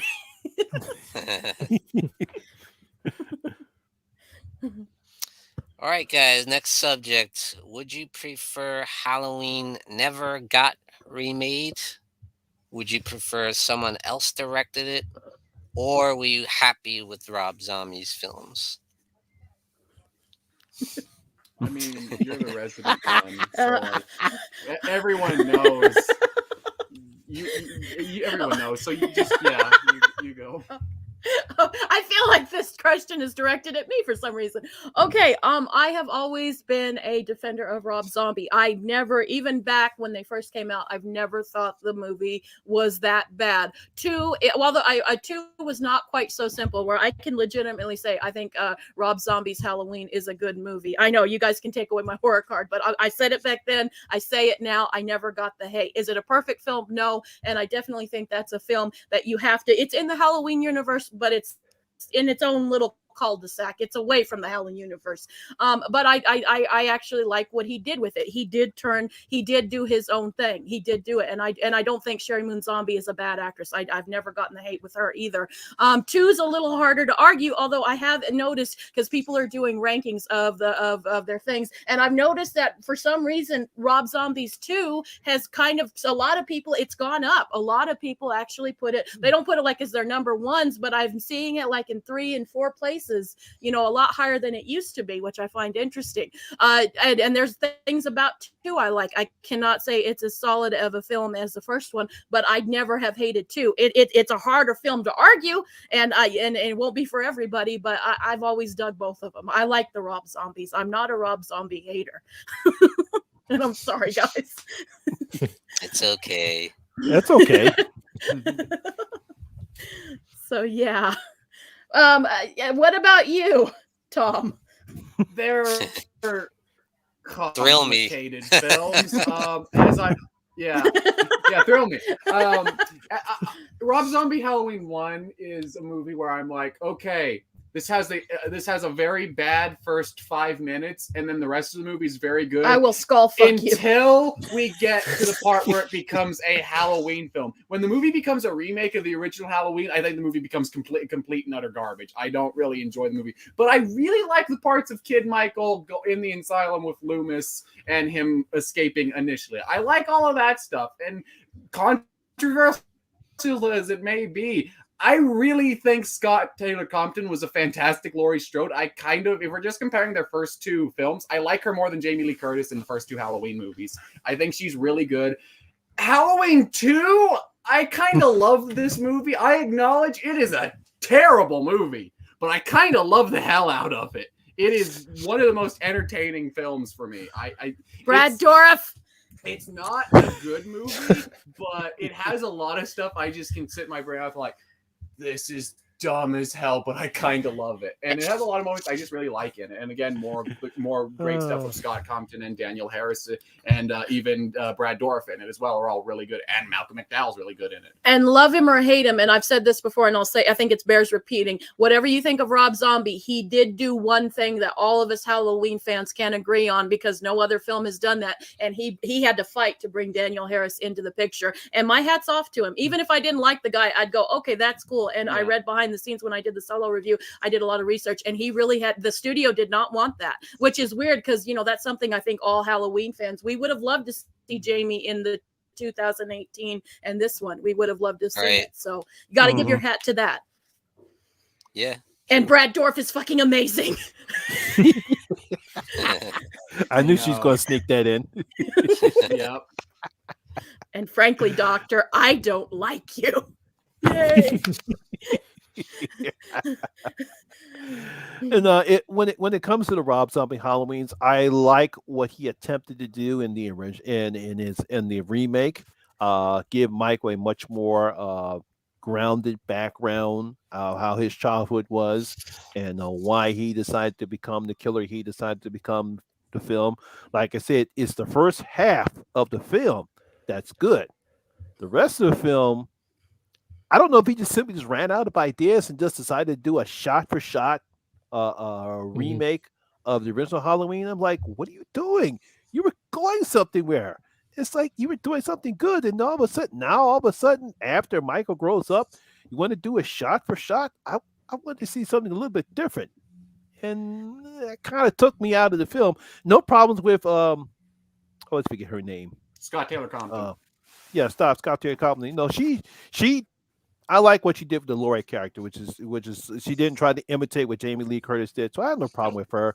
Halloween 2, I don't know. Love hurts. Goddamn white horse. I'll never understand that goddamn white horse. Of Why is Sherry symbolism, Moon- Monty. Of symbolism. Just I know it's symbolism. that. What's he that doing in movie- the goddamn? I don't need symbolism in a goddamn horror movie. This See, is not okay. A20. This is not A24. Oh my god, I would love to see Rob Zombie try to make an A24 movie. That would be amazing. It wouldn't be good, but it would be amazing. If I was symbolism in a horror movie, I'd watch A24. Like, A24 horror film. Well, I watched the Babadook. Yeah. That was symbolism. Oh Right. man, but yeah, it's yeah. I had no problem with Rob Zombie did with the Halloween films. You know, he tried to interject something new and different, and that's his particular version. And yeah, and again, I have no problem with Sherry Moon Zombie. I think she's a good actress. Yeah. When she can be. I just wish she would try to do something other than be in his films. Yeah. yeah. I get that. I do Yeah, think that I some totally of get the, that. of the scenes with her and Michael are some of the best scenes Oh in yeah, the movie. her and Kid Michael are really good. They have some Oh, really good yeah. scenes together. Yeah. Yeah. Mhm. Yeah, I mean, I thought, yeah, I mean, I didn't really have any problems with the actor. I know some of the actors get a lot of hate, like Sherry Moon Zombie and Scout Taylor Compton. Yeah, I really didn't have much problem with that. I remember back in like the old like ancient days of YouTube, there was some people that made some like good points about the movie. There was this guy from Madhouse Theater, I think was the channel's name, and he basically like called a lot of the issues that the movie had even before it came out, and he was basically saying that Rob Zombie's style wasn't as suited for a Halloween movie. He thought it would be better for like a Texas Chainsaw Massacre film because of how like violent and brutal his movies are. So I thought he made some good points with that. And then also there was a guy, Mr. Black's Movie Reviews, that kind of talked like Christian was saying about how the audience basically just like loses interest right away after once it gets back to kind of the main story of Halloween and after Michael escapes from the hospital. So yeah, I definitely like kind of agreed with those things that people were saying back then. That's totally how I feel about it, actually. That was my first impression, is that he was trying to make it into like a Texas Chainsaw Massacre movie, and I still feel that way. Yeah. I feel like Rob Zombie is obsessed with Texas Chainsaw Massacre, and it shows in every one of his movies. And even Michael's mask looks to me like Leatherface, Yeah, And yeah. so for me, I would prefer that it had never been remade, because I hold Halloween sacred. The original Halloween to me is sacred, and I just don't feel like it should have been remade, honestly. And I was totally against it that. when it came out. I was like, no, don't do this. I was like petitioning against it, And after seeing it, wasn't that thrilled afterwards. So Yeah. Did like it. hated, Didn't like it. absolutely hate part 2. But It's a fun movie. If you sit there and think, oh, this is Rob Zombie's rough draft for Lords of Salem, that movie becomes amazing.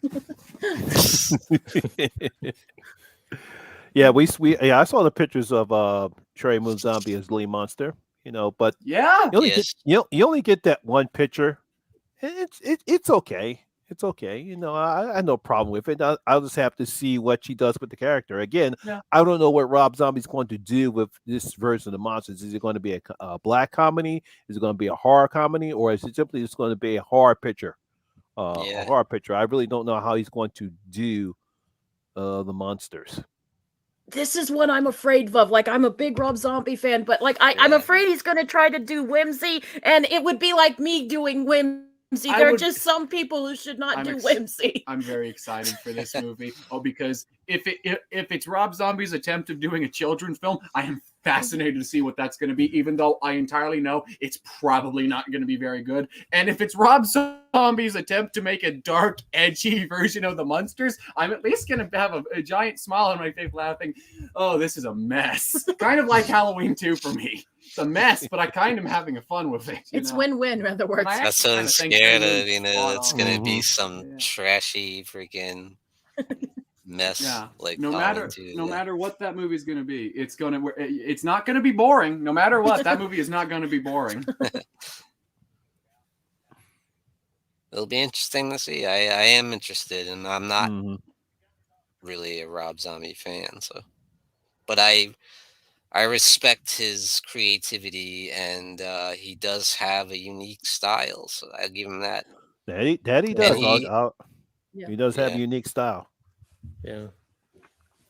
I think he's got a pretty cool directing style, but I just hate his writing. That's what kills it for Yeah. me. Yeah.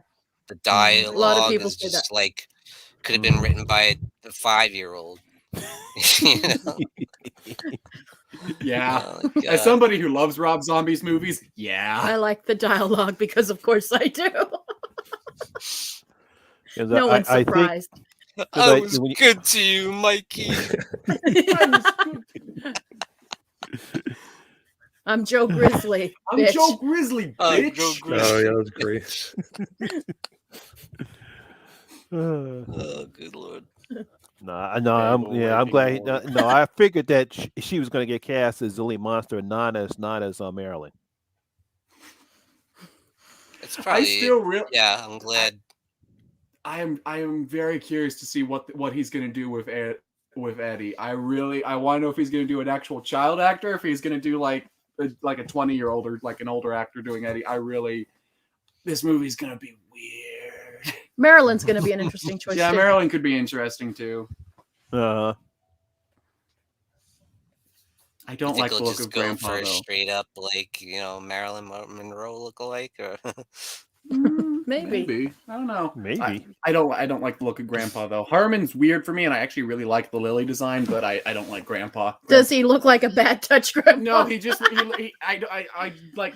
Why does Grandpa look like he should be like the landowner of a castle in Scotland in a bad Sherlock Holmes movie or something? Like he looks weird to me. I don't like the big curly mustache. I don't like it, and the big sideburns. I don't like it. Oh man. Okay, next topic. A look back at Halloween 2018. Now that it's been about 3 years since it passed. How do you see it now? Do you enjoy it more? Do you appreciate it more, or does it get worse each watch?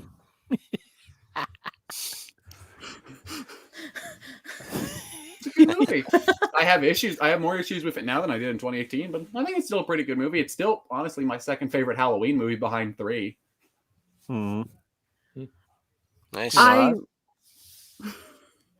I love the movie. I love the movie when it came out. I still love the movie now. It has probably one of my favorite scenes in the whole franchise. You guys are probably sick and tired of me talking about it, but I love the scene with Laurie Strode at the dinner scene, and you can just see she's the trauma that she's endured and all the wear and tear that she's been mentally gone through. It really comes out in that scene. I think Jamie Lee Curtis was phenomenal in that scene, and like I always kind of get a little teary-eyed when I watch that scene. If I'm going to be brutally honest, I always get teary-eyed in that scene, and it's an amazing movie. I don't have issues with the comedy like a lot of people do. It's really good. However, the interesting thing about this is I have to be in the right mood for 2018, where I think Halloween Kills, I can watch it, except for my problems with the ending. I have a little more fun with Halloween Kills, even though I think 2018 might still be the better movie. It's really weird with me.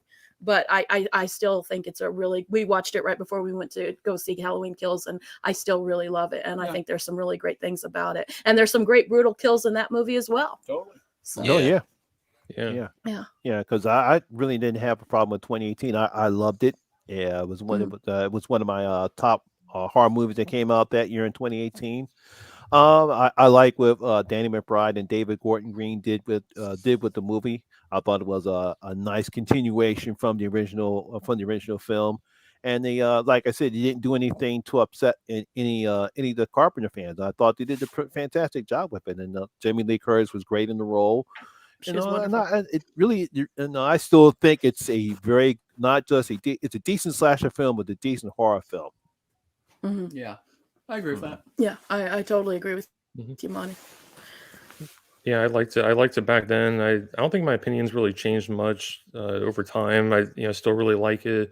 And yeah, I liked all the callbacks they did, kind of, Easter eggs for the fans. I feel like they was kind of trying to, they're kind of trying to make up for, since they retconned everything, they kind of had to, Yeah. throw some things in there, like the Halloween 3 masks and things like that. So yeah, I really liked all those kind of, references in there, and definitely had great suspense and, some brutal kills, and he just like stomps that guy's face and everything. It was pretty great. That was awesome. Yeah.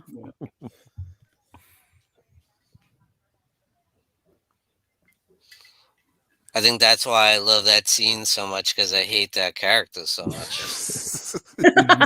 Oh, Sartain. I was like, Oh, yeah. But thank remember God they when we were in got the that theater, Yeah, I remember. we were shocked. I know. I don't think it, in retrospect, I don't think we were shocked for a good reason. I think we were shocked because it was badly written. Oh, Sartain. Oh, Sartain. Oh, you're the new Loomis. I do love that line when Jamie or Lori goes, "Oh, you're the new Loomis." You're crazy. He's fun. He's Just fun. like the old Loomis. Part 5 Loomis. It's funny for me because the things I liked about it back then, I like even more now. But the things I didn't like, I hate even more. It's like, Yeah. I hate it more and I like it more. I love the atmosphere. It was very well done. And the direction and the lighting and the dark tone. But I hate the comedy stuff. I absolutely hate the comedy stuff. Peanut And butter on your penis, Sean.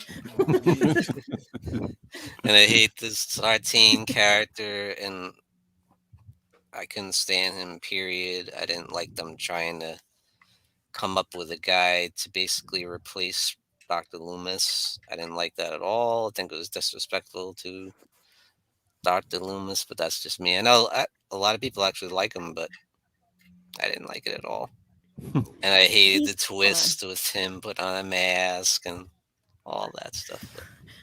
But what they got right, they got really right. Jamie Lee Curtis was excellent. And Michael was awesome. The way they handled him was great. And James Ducournau is awesome as Michael. All that stuff, they got that right. Very right.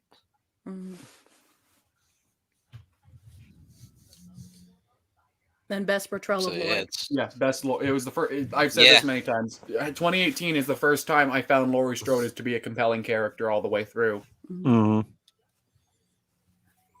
Wasn't a fan of 2018. It's a little bit now, but not so much better on the ranking.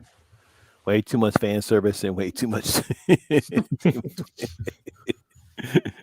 There was a lot of fan service, but I liked it. Me too. If you're gonna retcon them, I thought it was nice that they at least acknowledge them. Yeah, exactly. I do too. Yeah. Just didn't acknowledge Resurrection. Could have done that at least. You have hope for 3. Just want Busta Rhymes to run a dojo. That's all I'm asking. Michael kills a drunk kid. That's great. Yeah. Great. I love when the kid shoots Sartain, yeah. I love that. Whoa. Yeah. That's because people always used to say, like, some of the fans, like, oh, how come Michael will never kill a kid or whatever? Oh, he kills a kid. Hold my beer. Hold my beer. I'm going to go kill these kids now.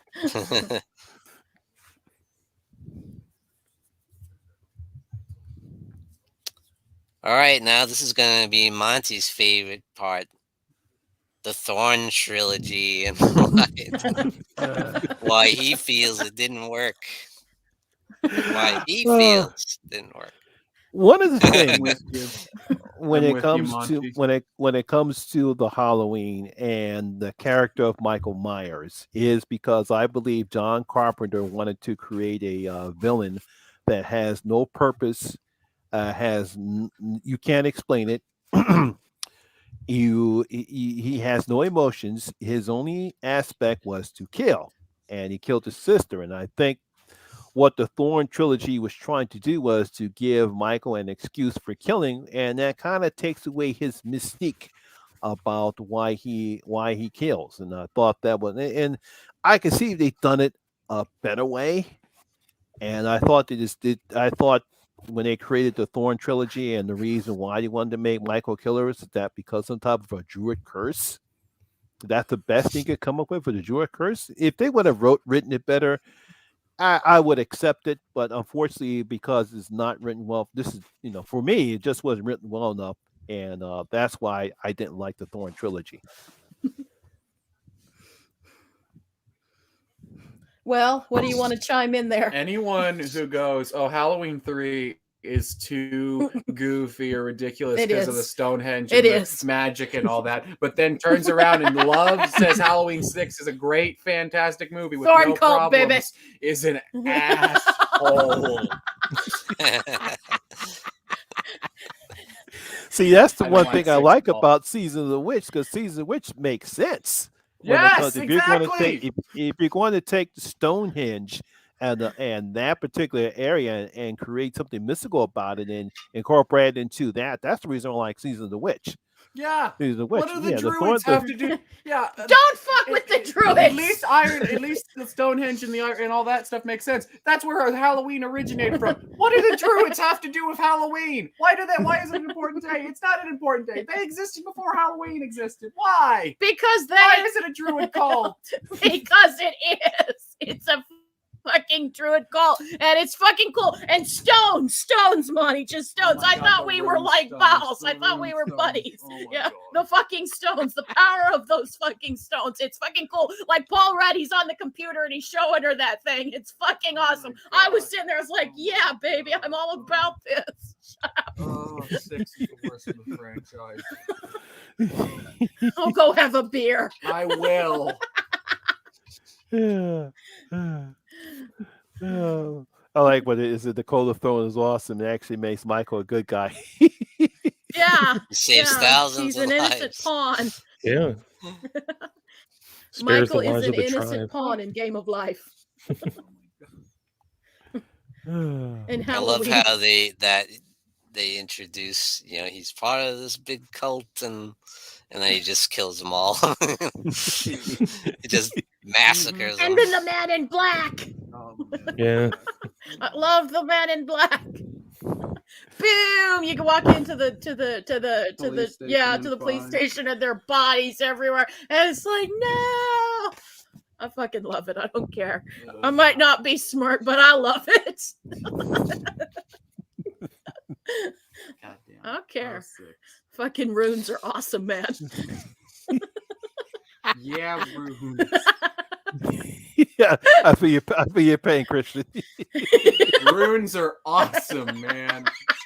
Jesus. What about you, Michael? Oh yeah, but you're a little Stonehenge Stonehenge. trilogy?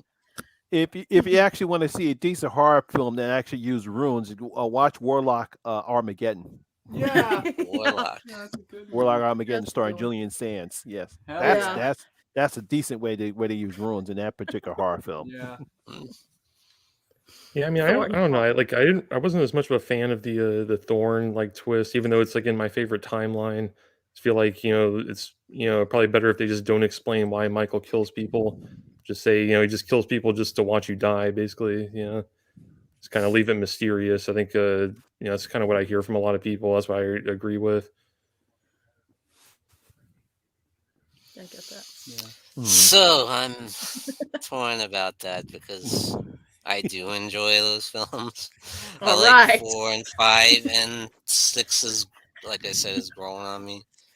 And it all stems from part 2, which is my favorite favorite sequel of all time. So a lot of We're it comes rune buddies, from what Sean. We're rune buddies. a lot of that comes from what Dr. Loomis was talking about with Samwan, and Sean gets it. so they Sean's had to woke. go. So they kind of had to go somewhere with that, or Mhm. because what are they gonna do?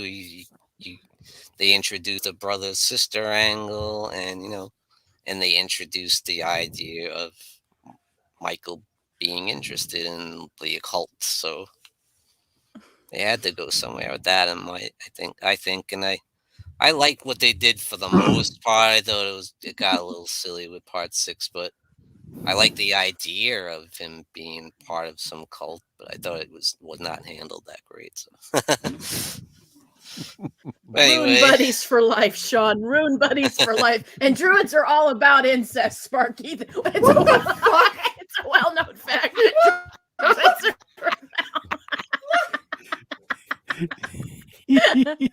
can save thousands of lives. Where demons where the banshees live, and so Stonehenge, where a man's a man, and the children dance, the pipes a pan. Yeah. I've heard that nursery rhyme before.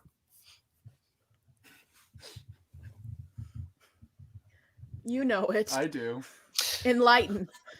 It's the Stonehenge song from Spinal Tap. I have a question for you guys. So, do you think that when they made 5, that they had any idea of what 6 would be? Or do you think they had at least a rough outline of what they mean? I mean, because Michael had the tattoo and the symbol must mean something. I figured they got that this man in black guy. I figured they had to be doing something.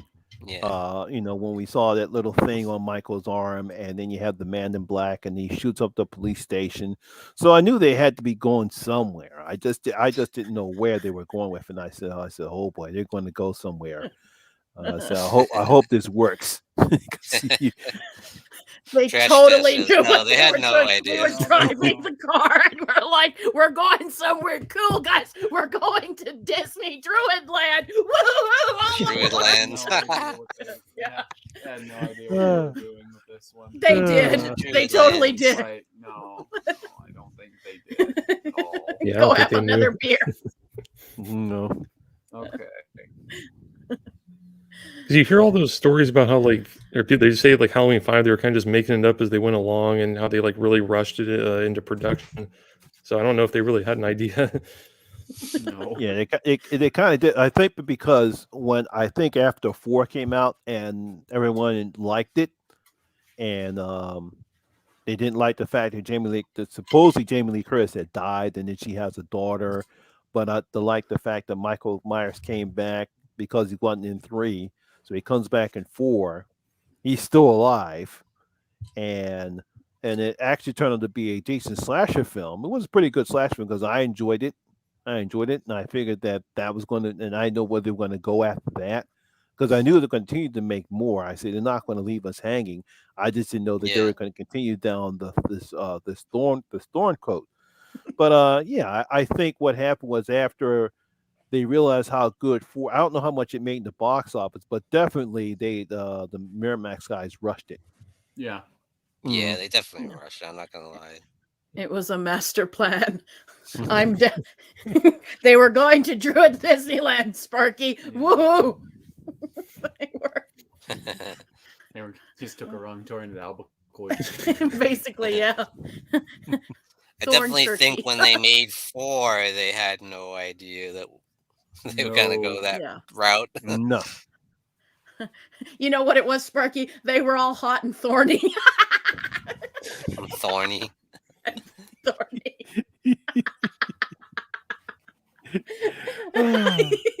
Oh.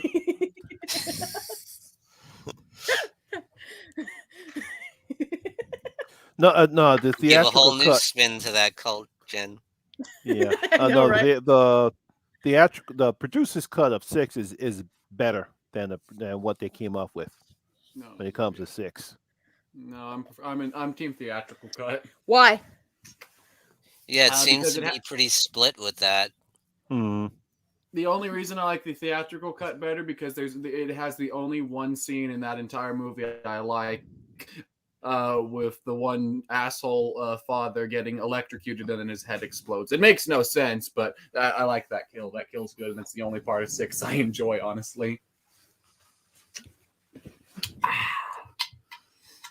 To me, the producer's cut makes more sense to me because it does, when I saw the theatrical cut, just didn't make sense to me. No, it doesn't. I was like, how do you even see that Michael's even part of this cult? There's barely anything there showing that he's part of it, other than he happens to show up at that building or whatever, and kills people. Yeah. But then the producer's cut, you see him there with them, and I'm sure people have issues with that too. You know, with Jamie. But out of the two, Yeah, I can see that. But I like more. You get more seeing Dr. more Loomis. Dr. Loomis, and I kind of felt like they were a little bit more respectful to Jamie's character in the producer's cut. yeah, Barely. She but dies yeah. in the Yeah, middle they of were the a little- movie instead of right at the beginning. yeah. I prefer I'm team producer's cut myself. I don't like either. You're just a hater. No, I just don't like 6.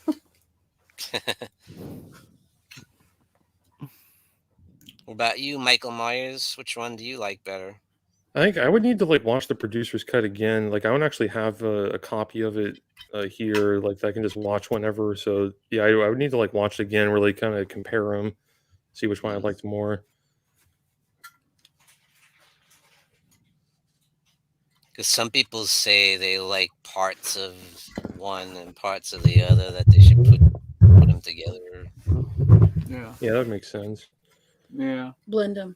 You might get a good movie between the two of them. Possibly.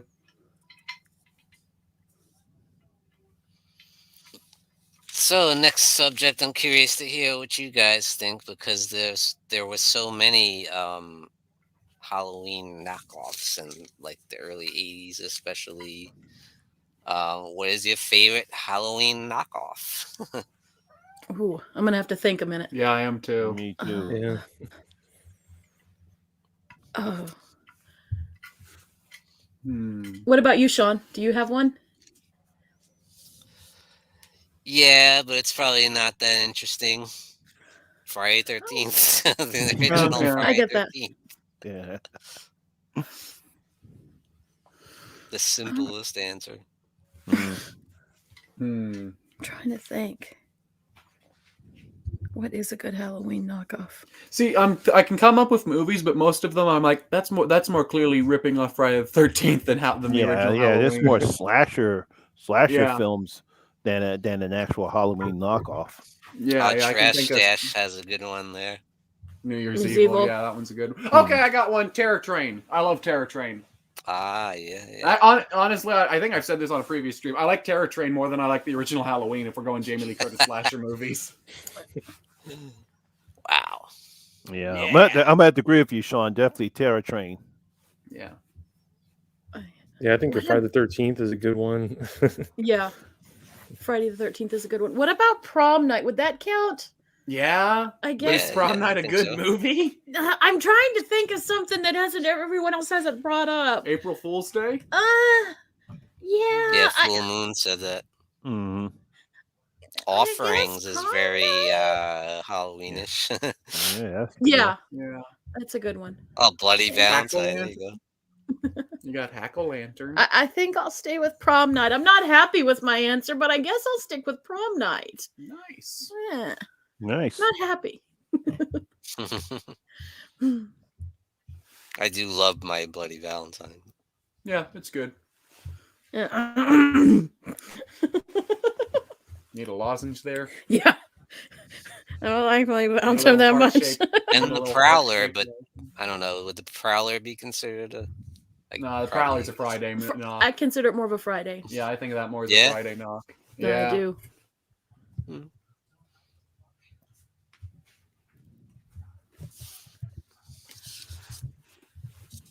Yeah, Prom Night. I'll lock it in. Terror Train for me. Yeah, that's a great choice. Yeah. Terror Train is really good and It is. very underrated, I think. Yeah, Yeah. absolutely. Bloody Birthday. Oh, oh, Bloody Oh, Birthday. Scott. Oh, Bloody Birthday. That's a movie. That's a good one, Scott. Points for originality. But I think the thing is like there have been movies that have tried to be Halloween, but whether you love Halloween or hate Halloween, there's nothing quite like it. You know, all the others are just Yeah, imitators. even though I'm not a big fan of the franchise, I'll agree with that. Yeah. But there's nothing that has really captured the feel of the original Halloween that well. Yeah, it's Yeah, just I a agree. poor man's knockoff. Yeah.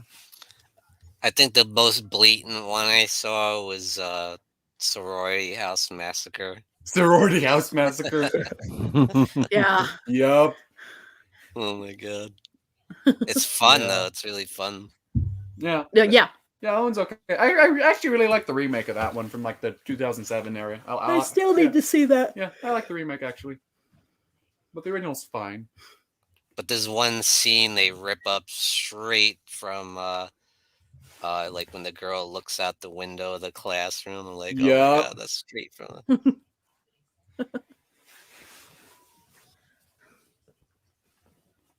Julie Brown, yeah. Bloody birthday.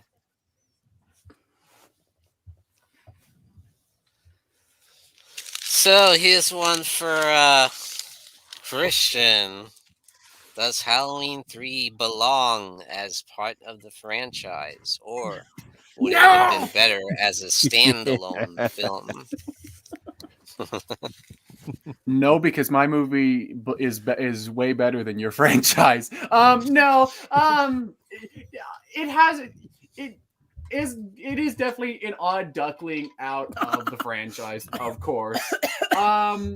Honestly, I kind of am in the camp that thinks probably the fact that it has the Halloween title plastered onto it is what hurt the film most. Because I still think the movie would probably find its cult following if it wasn't for being a part of the franchise. So honestly, I think no, it doesn't really need to be there, but I'm okay with it being there. Jen?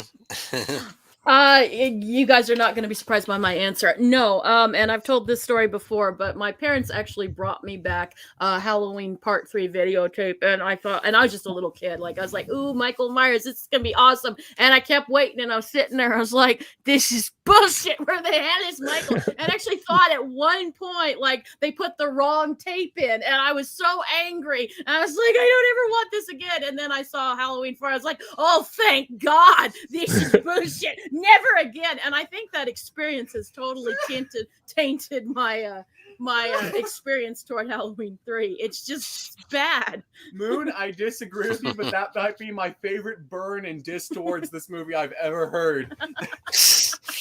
I vehemently disagree with you, but I respect you for creativity.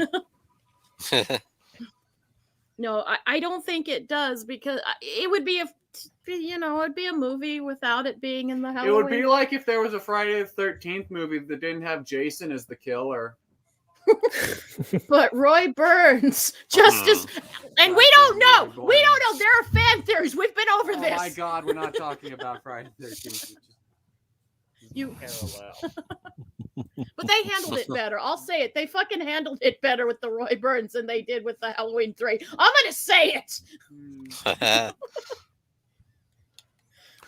No, it doesn't belong in. I don't classify it as it's 1, 2, 4. Rob Zombie did make that movie. It's called The Lords of Salem. Kinda. Yeah. Season of Witch is good as just as a standalone movie. That's basically what Carpenter wanted to do with the Halloween series. He wanted to be an anthology movie series where each movie was a standalone movie. That's basically what it is, and that's basically what it should be. It should not be included in anything of any of the timelines. It should be its own standalone movie, and that's what it is, and that's why I like it so much, because it's something totally different. It fits the Halloween season, and obviously we got some creative kills. I like the storyline. Of course, Tom Atkins, he's good in this. He's good in the film as well.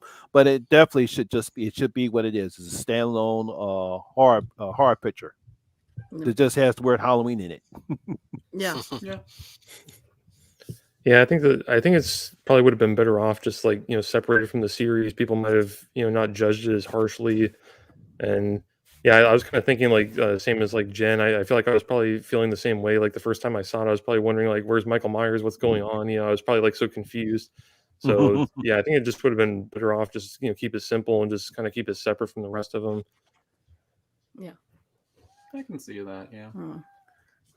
Little Jen was so confused. See, I'm okay with it being part of it, because it was just something different, And but I was glad that they got back to the Michael story, But it was a nice little diversion, an alternative take, And I feel like I don't think it would have worked either way financially. Oh no, because no. if it wasn't part of the Halloween franchise, people would just say it's like a knockoff or something, because there's still a lot of Halloween in there. I Yeah. feel like with the score and the android characters are very Michael Myers-ish, and it's got a lot of the, you got Nancy Keys in there from Halloween, and you got Dick Warlock from playing Michael Myers in Halloween 2. There's a lot of Halloween in there still. You got Jamie Lee's voice on the intercom, I don't know. Who knows, Get off of my lawn! Regardless, this movie was going to bomb, but I think regardlessly, it also would have found its cult following. Get off of my lawn! Yeah, but it still found its cult following anyway, I'd say. Yeah. Definitely.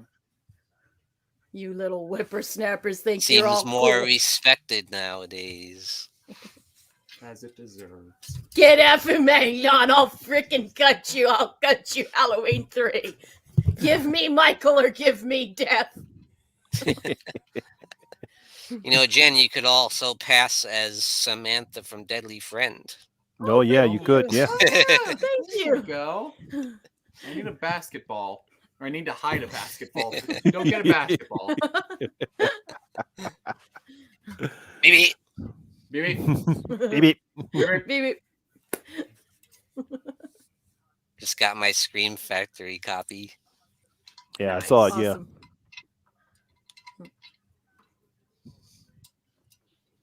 Oh, did you see that? Another person, it's a Halloween 6 is their favorite. Cool. Oh, Yeah. See? Did you He see was that, Sparky? brutal. I'll give you that. He was brutal. Yeah. It's almost like the Halloween Kills, Michael. Mm-hmm. and he just like electrocutes that guy and his face just blows up. Yup. Yeah, that was pretty awesome. Best scene of the movie. And Full Shine On was an awesome track. Yeah. Brother King. Oh yeah, I man. love that. I love that song. Oh, I do too. Yeah, it is a good song. It was like in their whole like marketing campaign, like all the trailers and everything. Mhm. Yeah. Trash says, I would have loved in 2018 if Dr. Sartine put Michael's mask on, then snakes and slime came out of him, and he had Silver Shamrock death. That would have been Yeah, awesome. that'd be better than what happened. I know.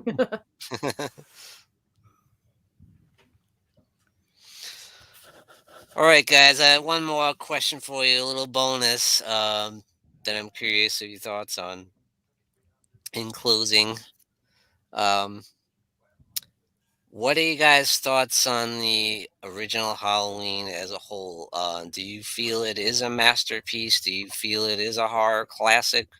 Or do you feel it's kind of overrated and talked about too much and overanalyzed? That's a great question. Very good question. Yeah. Go ahead. You go. No, you go. No, you. Okay. My thoughts on this is because I've been thinking about this question a lot. What I think, because I was brought up in a certain time, and like it was always Halloween was always, even when I was growing up, it was a classic. You bowed down to the altar of Halloween, and I love the movie. Like Dr. Loomis is one of my favorite, people Characters in a horror movie. He's not my all-time favorite, but he's definitely one of them. But I wondered, because you just grew up and that's what you knew and that's what you thought. Am I biased because that's just what that's what we're taught, that this is an undeniable classic. Rewatching it again, I do not think it is overrated. I do wish that some people in the community, like, I think it's cool if you don't love Halloween as much as other people do. I don't think that makes you a fake horror fan. I don't think that makes you any less of a horror fan. We all have movies that mean something to us that maybe other people wouldn't get to. And it's cool to have passion about a film. It's so cool to have passion. I love that about this community. But what I don't like is sometimes passion can kind of turn mean. And I just don't think you should base any movie, whether it be Halloween or any other horror movie. I don't think you should base that, okay, then they're a horror fan because they like a movie, or they're not a horror fan because they don't like a movie. You know, you like horror because you like horror. No one movie will encompass a horror movie for everybody. You know what I mean? Would you say it's put on too high of a pedestal, basically? I don't know. Like it's subjective. Like I think it's a very good movie, but again, I was raised to think it's a, you know, I mean, I think it's a very good movie on my own opinion, but I also that influenced me hearing, oh, this is a classic, this is a masterpiece, this is John Carpenter's work of art. And I don't know, but I love it. But if I'm going to be honest, if I were to give a ranking, it wouldn't be my favorite movie in the series. And I know, and that's very blasphemous, I know, to say to some people. And I no disrespect to the original. I love the original. But I think some people carry it too far. I don't think it's overrated. I think some people carry it too far. That's just my own dumb 2 cents. Well said. Well said. Well said. Well said. Thank you. What about you, Spark? I'm in the camp that thinks this movie is a little overrated. Honestly, it's not a super important film to me. If I'm gonna be honest, and I was talking to her about this over the last few days, the original Halloween's like in my bottom 3 Carpenter movies. I don't this. And you're a Carpenter is my favorite. Yeah, Carpenter is my favorite director. I love the dude. Well, favorite horror director. I love the dude's work. Halloween's so like what's down there with like Ghost of Mars and shit? And the Ward. Literally, my ranking goes Ghost of Mars, the Ward, and then Halloween, and then like I like Dark Star and Assault on Precinct 13 over it. Yeah, like that being said, I still think the original Halloween's a very good movie. I do think it's a little overhyped though, and put on a little too high a pedestal as saying, oh, this is the quintessential horror film that every other horror film should be compared to. It is a very solid and very well done film. But it's not one that ever had a very strong personal impact on me.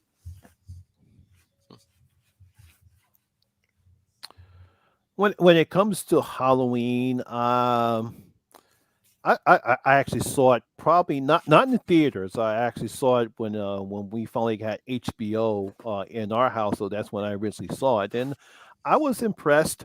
What they were to accomplish in this particular type of a movie. I thought was very violent. Obviously, it was right before the slasher craze went on board, so obviously this kind of started it. When it comes to whether it's a classic film, I don't know if I can actually consider a classic. Because like when you talk about classic horror films, and I'm not talking about like old school horror like the Universal monsters, I'm going more like is it like The Exorcist? Is it like Psycho? Is it like The Birds?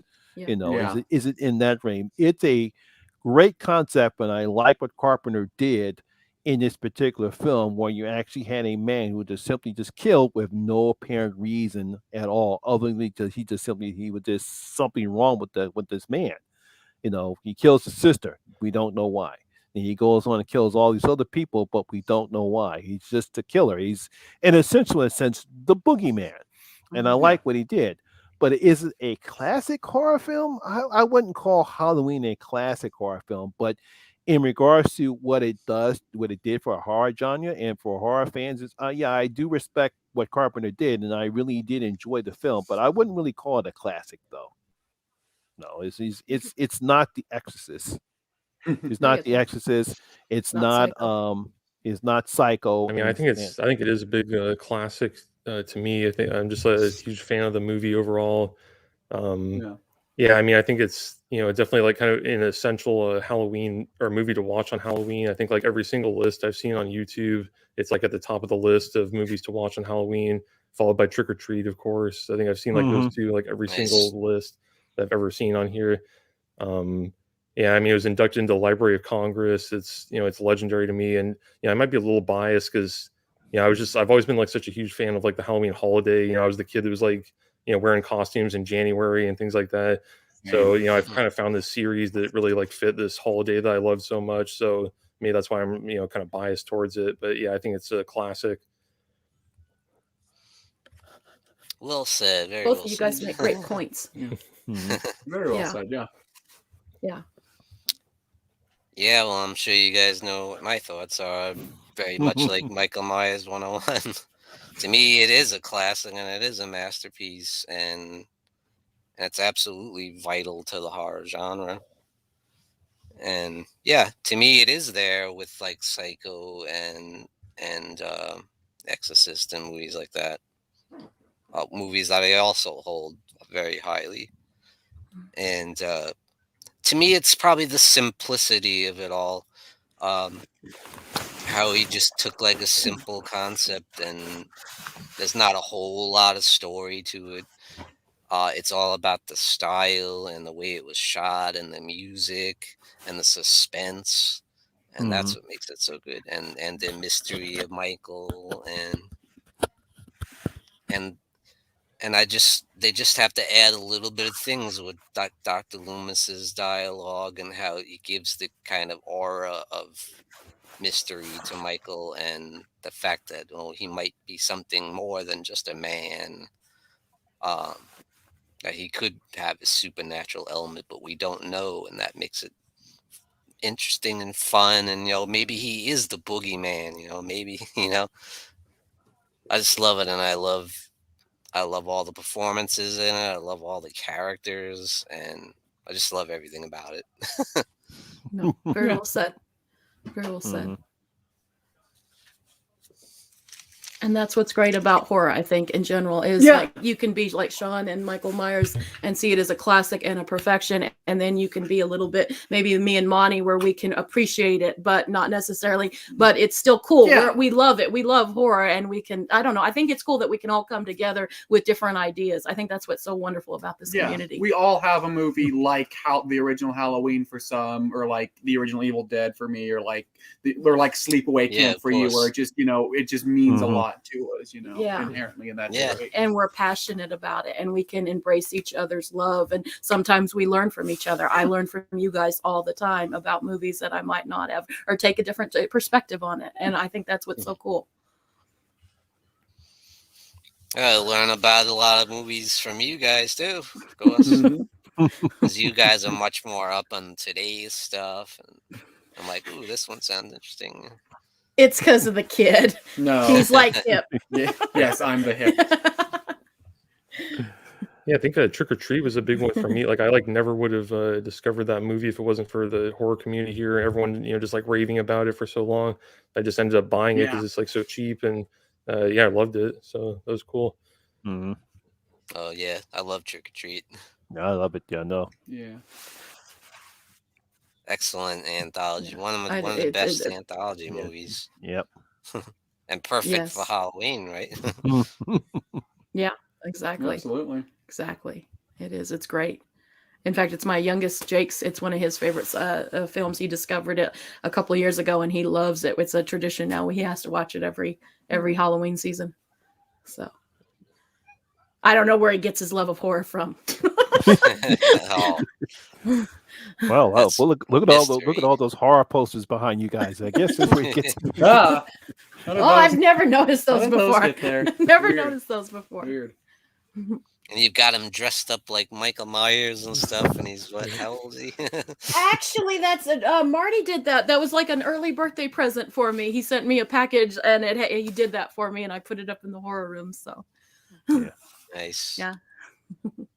Yeah, the other Trick or Treat. Actually, there's isn't there like 3? There's Trick or Treat. Yeah, there's so many. Trick or Treat. Yeah, there's. I found like 7 movies called Trick or Treat. There was some variation of it, but yeah, there's a lot of them. Only 2 of them good. Sad to say. Yeah.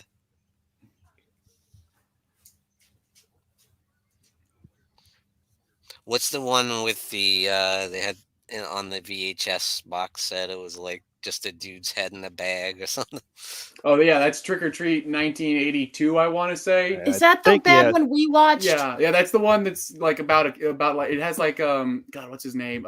Carrie Snodgrass and David Carradine. Was it? And David Carradine are like in it. Yeah. They play like magicians and stuff. It's a weird movie. I've seen that one before. Weird movie. Very weird movie. Yeah.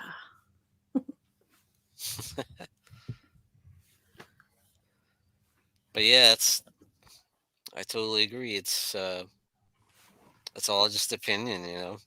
Mhm. Yeah. It's all what we love, Mhm. about what we like, and it's always nice to see other people's thoughts on some of the movies you like, or find out about new movies that you never thought of before. And Mhm. I've checked out so many movies from watching reviews on YouTube from other people, like Yeah. The Burning, for example. I never knew anything about that. I'm like, what's this movie? And then I went Yeah. and watched it, and I loved it. Yeah. Just recently, Just Before Dawn, never saw that. Really Mhm. enjoyed it. Yeah. Candy corn was one for us. Yeah, Candy Corn. One recently for me was Intruder, the '80s movie with Bruce Campbell and stuff. But I just discovered that Okay. one. Yeah. Yeah, that movie's real fun. I really like that one. That is a fun one. Yeah.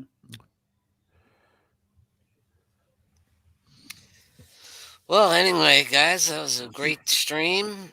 A lot of great Mhm. discussion, and happy Halloween to everyone. It was great talking all about the franchise that I love, and we all We love all it love. some Some different level. ways, Yeah. different Some of us more than movies. others, yes. Some of us more than others, yeah. And happy birthday to Michael Myers also. Yeah. Happy birthday to Michael Myers. Yes, happy Yeah. birthday. Yeah. Hope you enjoyed it. Yeah. Yeah. All right, guys. Until next time, thank you. Thanks to our special guest today, Michael Myers 101. Yeah, thank Awesome you guys. job. Coming Yeah, back nice. after so long. Great to Yeah, have it's great to be back. Nice Yeah. to have you aboard. Yeah. you. Great to have Thank you, you. Jen Awesome. and Christian from Jen's Reviews from the Grave. Whatever you do, don't watch the big giveaway at 9. Oh, shut up, you crackpot. Okay, you can watch the big giveaway at 9. You can watch the big giveaway at 9. Stop it! Yeah, it's gonna be like, stop it. Stop it! Stop it! Stop it! Thank you, Mr. Horror Miser Monty G. Yay. Peace. And gotta point out his best buddy, the Ghost of Miser. Yay. Yes, the And the mi- dark mice. fate. That nasty little dark fate is gonna be coming back. I just did a video for him. I'm not happy with Dark Fate. You can tell him, Sean, if you see him, tell him I'm not happy with Dark Fate right now. Uh-oh. Jen's Called pissed. me pathetic. Called us pathetic, Sparky. He is right. He's not a nice looked at what man. you're wearing recently? Yeah. The misers. He's out collecting more souls. Yeah, he's got a nice Awesome. collection, I see. Now the miser's welcome anytime. Yeah. He's a homie. Yeah. Have dinner sometime. Okay. All right, y'all. That fate, we don't like him. I used to until he called us pathetic. We were homies. Oh yes, I y'all. love Friday 1 and 2. Yeah. Everyone, y'all have a good night. Indeed. Yes. Absolutely. And enjoy your Halloween, Yeah. guys. Enjoy. Yeah. Have a Yeah, very have a good safe time. Halloween. Happy And Halloween. please stay safe out there. Yeah. Yeah. Exactly. fun. Stay safe, guys. Happy Halloween to all of you, and thank you for joining us at the Horror Hangout live stream. Halloween franchise spectacular. Had a great Mhm. time, and enjoy the rest of your October. Absolutely. All right. Do some trick or treating. I'll be turning 40 on Friday, Yeah, guys. wish her a happy birthday. She's Happy Don't birthday, forget- Jen. Don't forget to wish I'm Jan the a last happy of my birthday. 30. This is the last stream. I'm 30. Oh no. Well, it's my birthday well. today, so now I'm old. Oh, Hey. I'm happy. Oh. But the Happy best birthday. people are happy birthday. The best people are born in Thanks. October. Yeah. Yep. Yes. All right. Have a great night.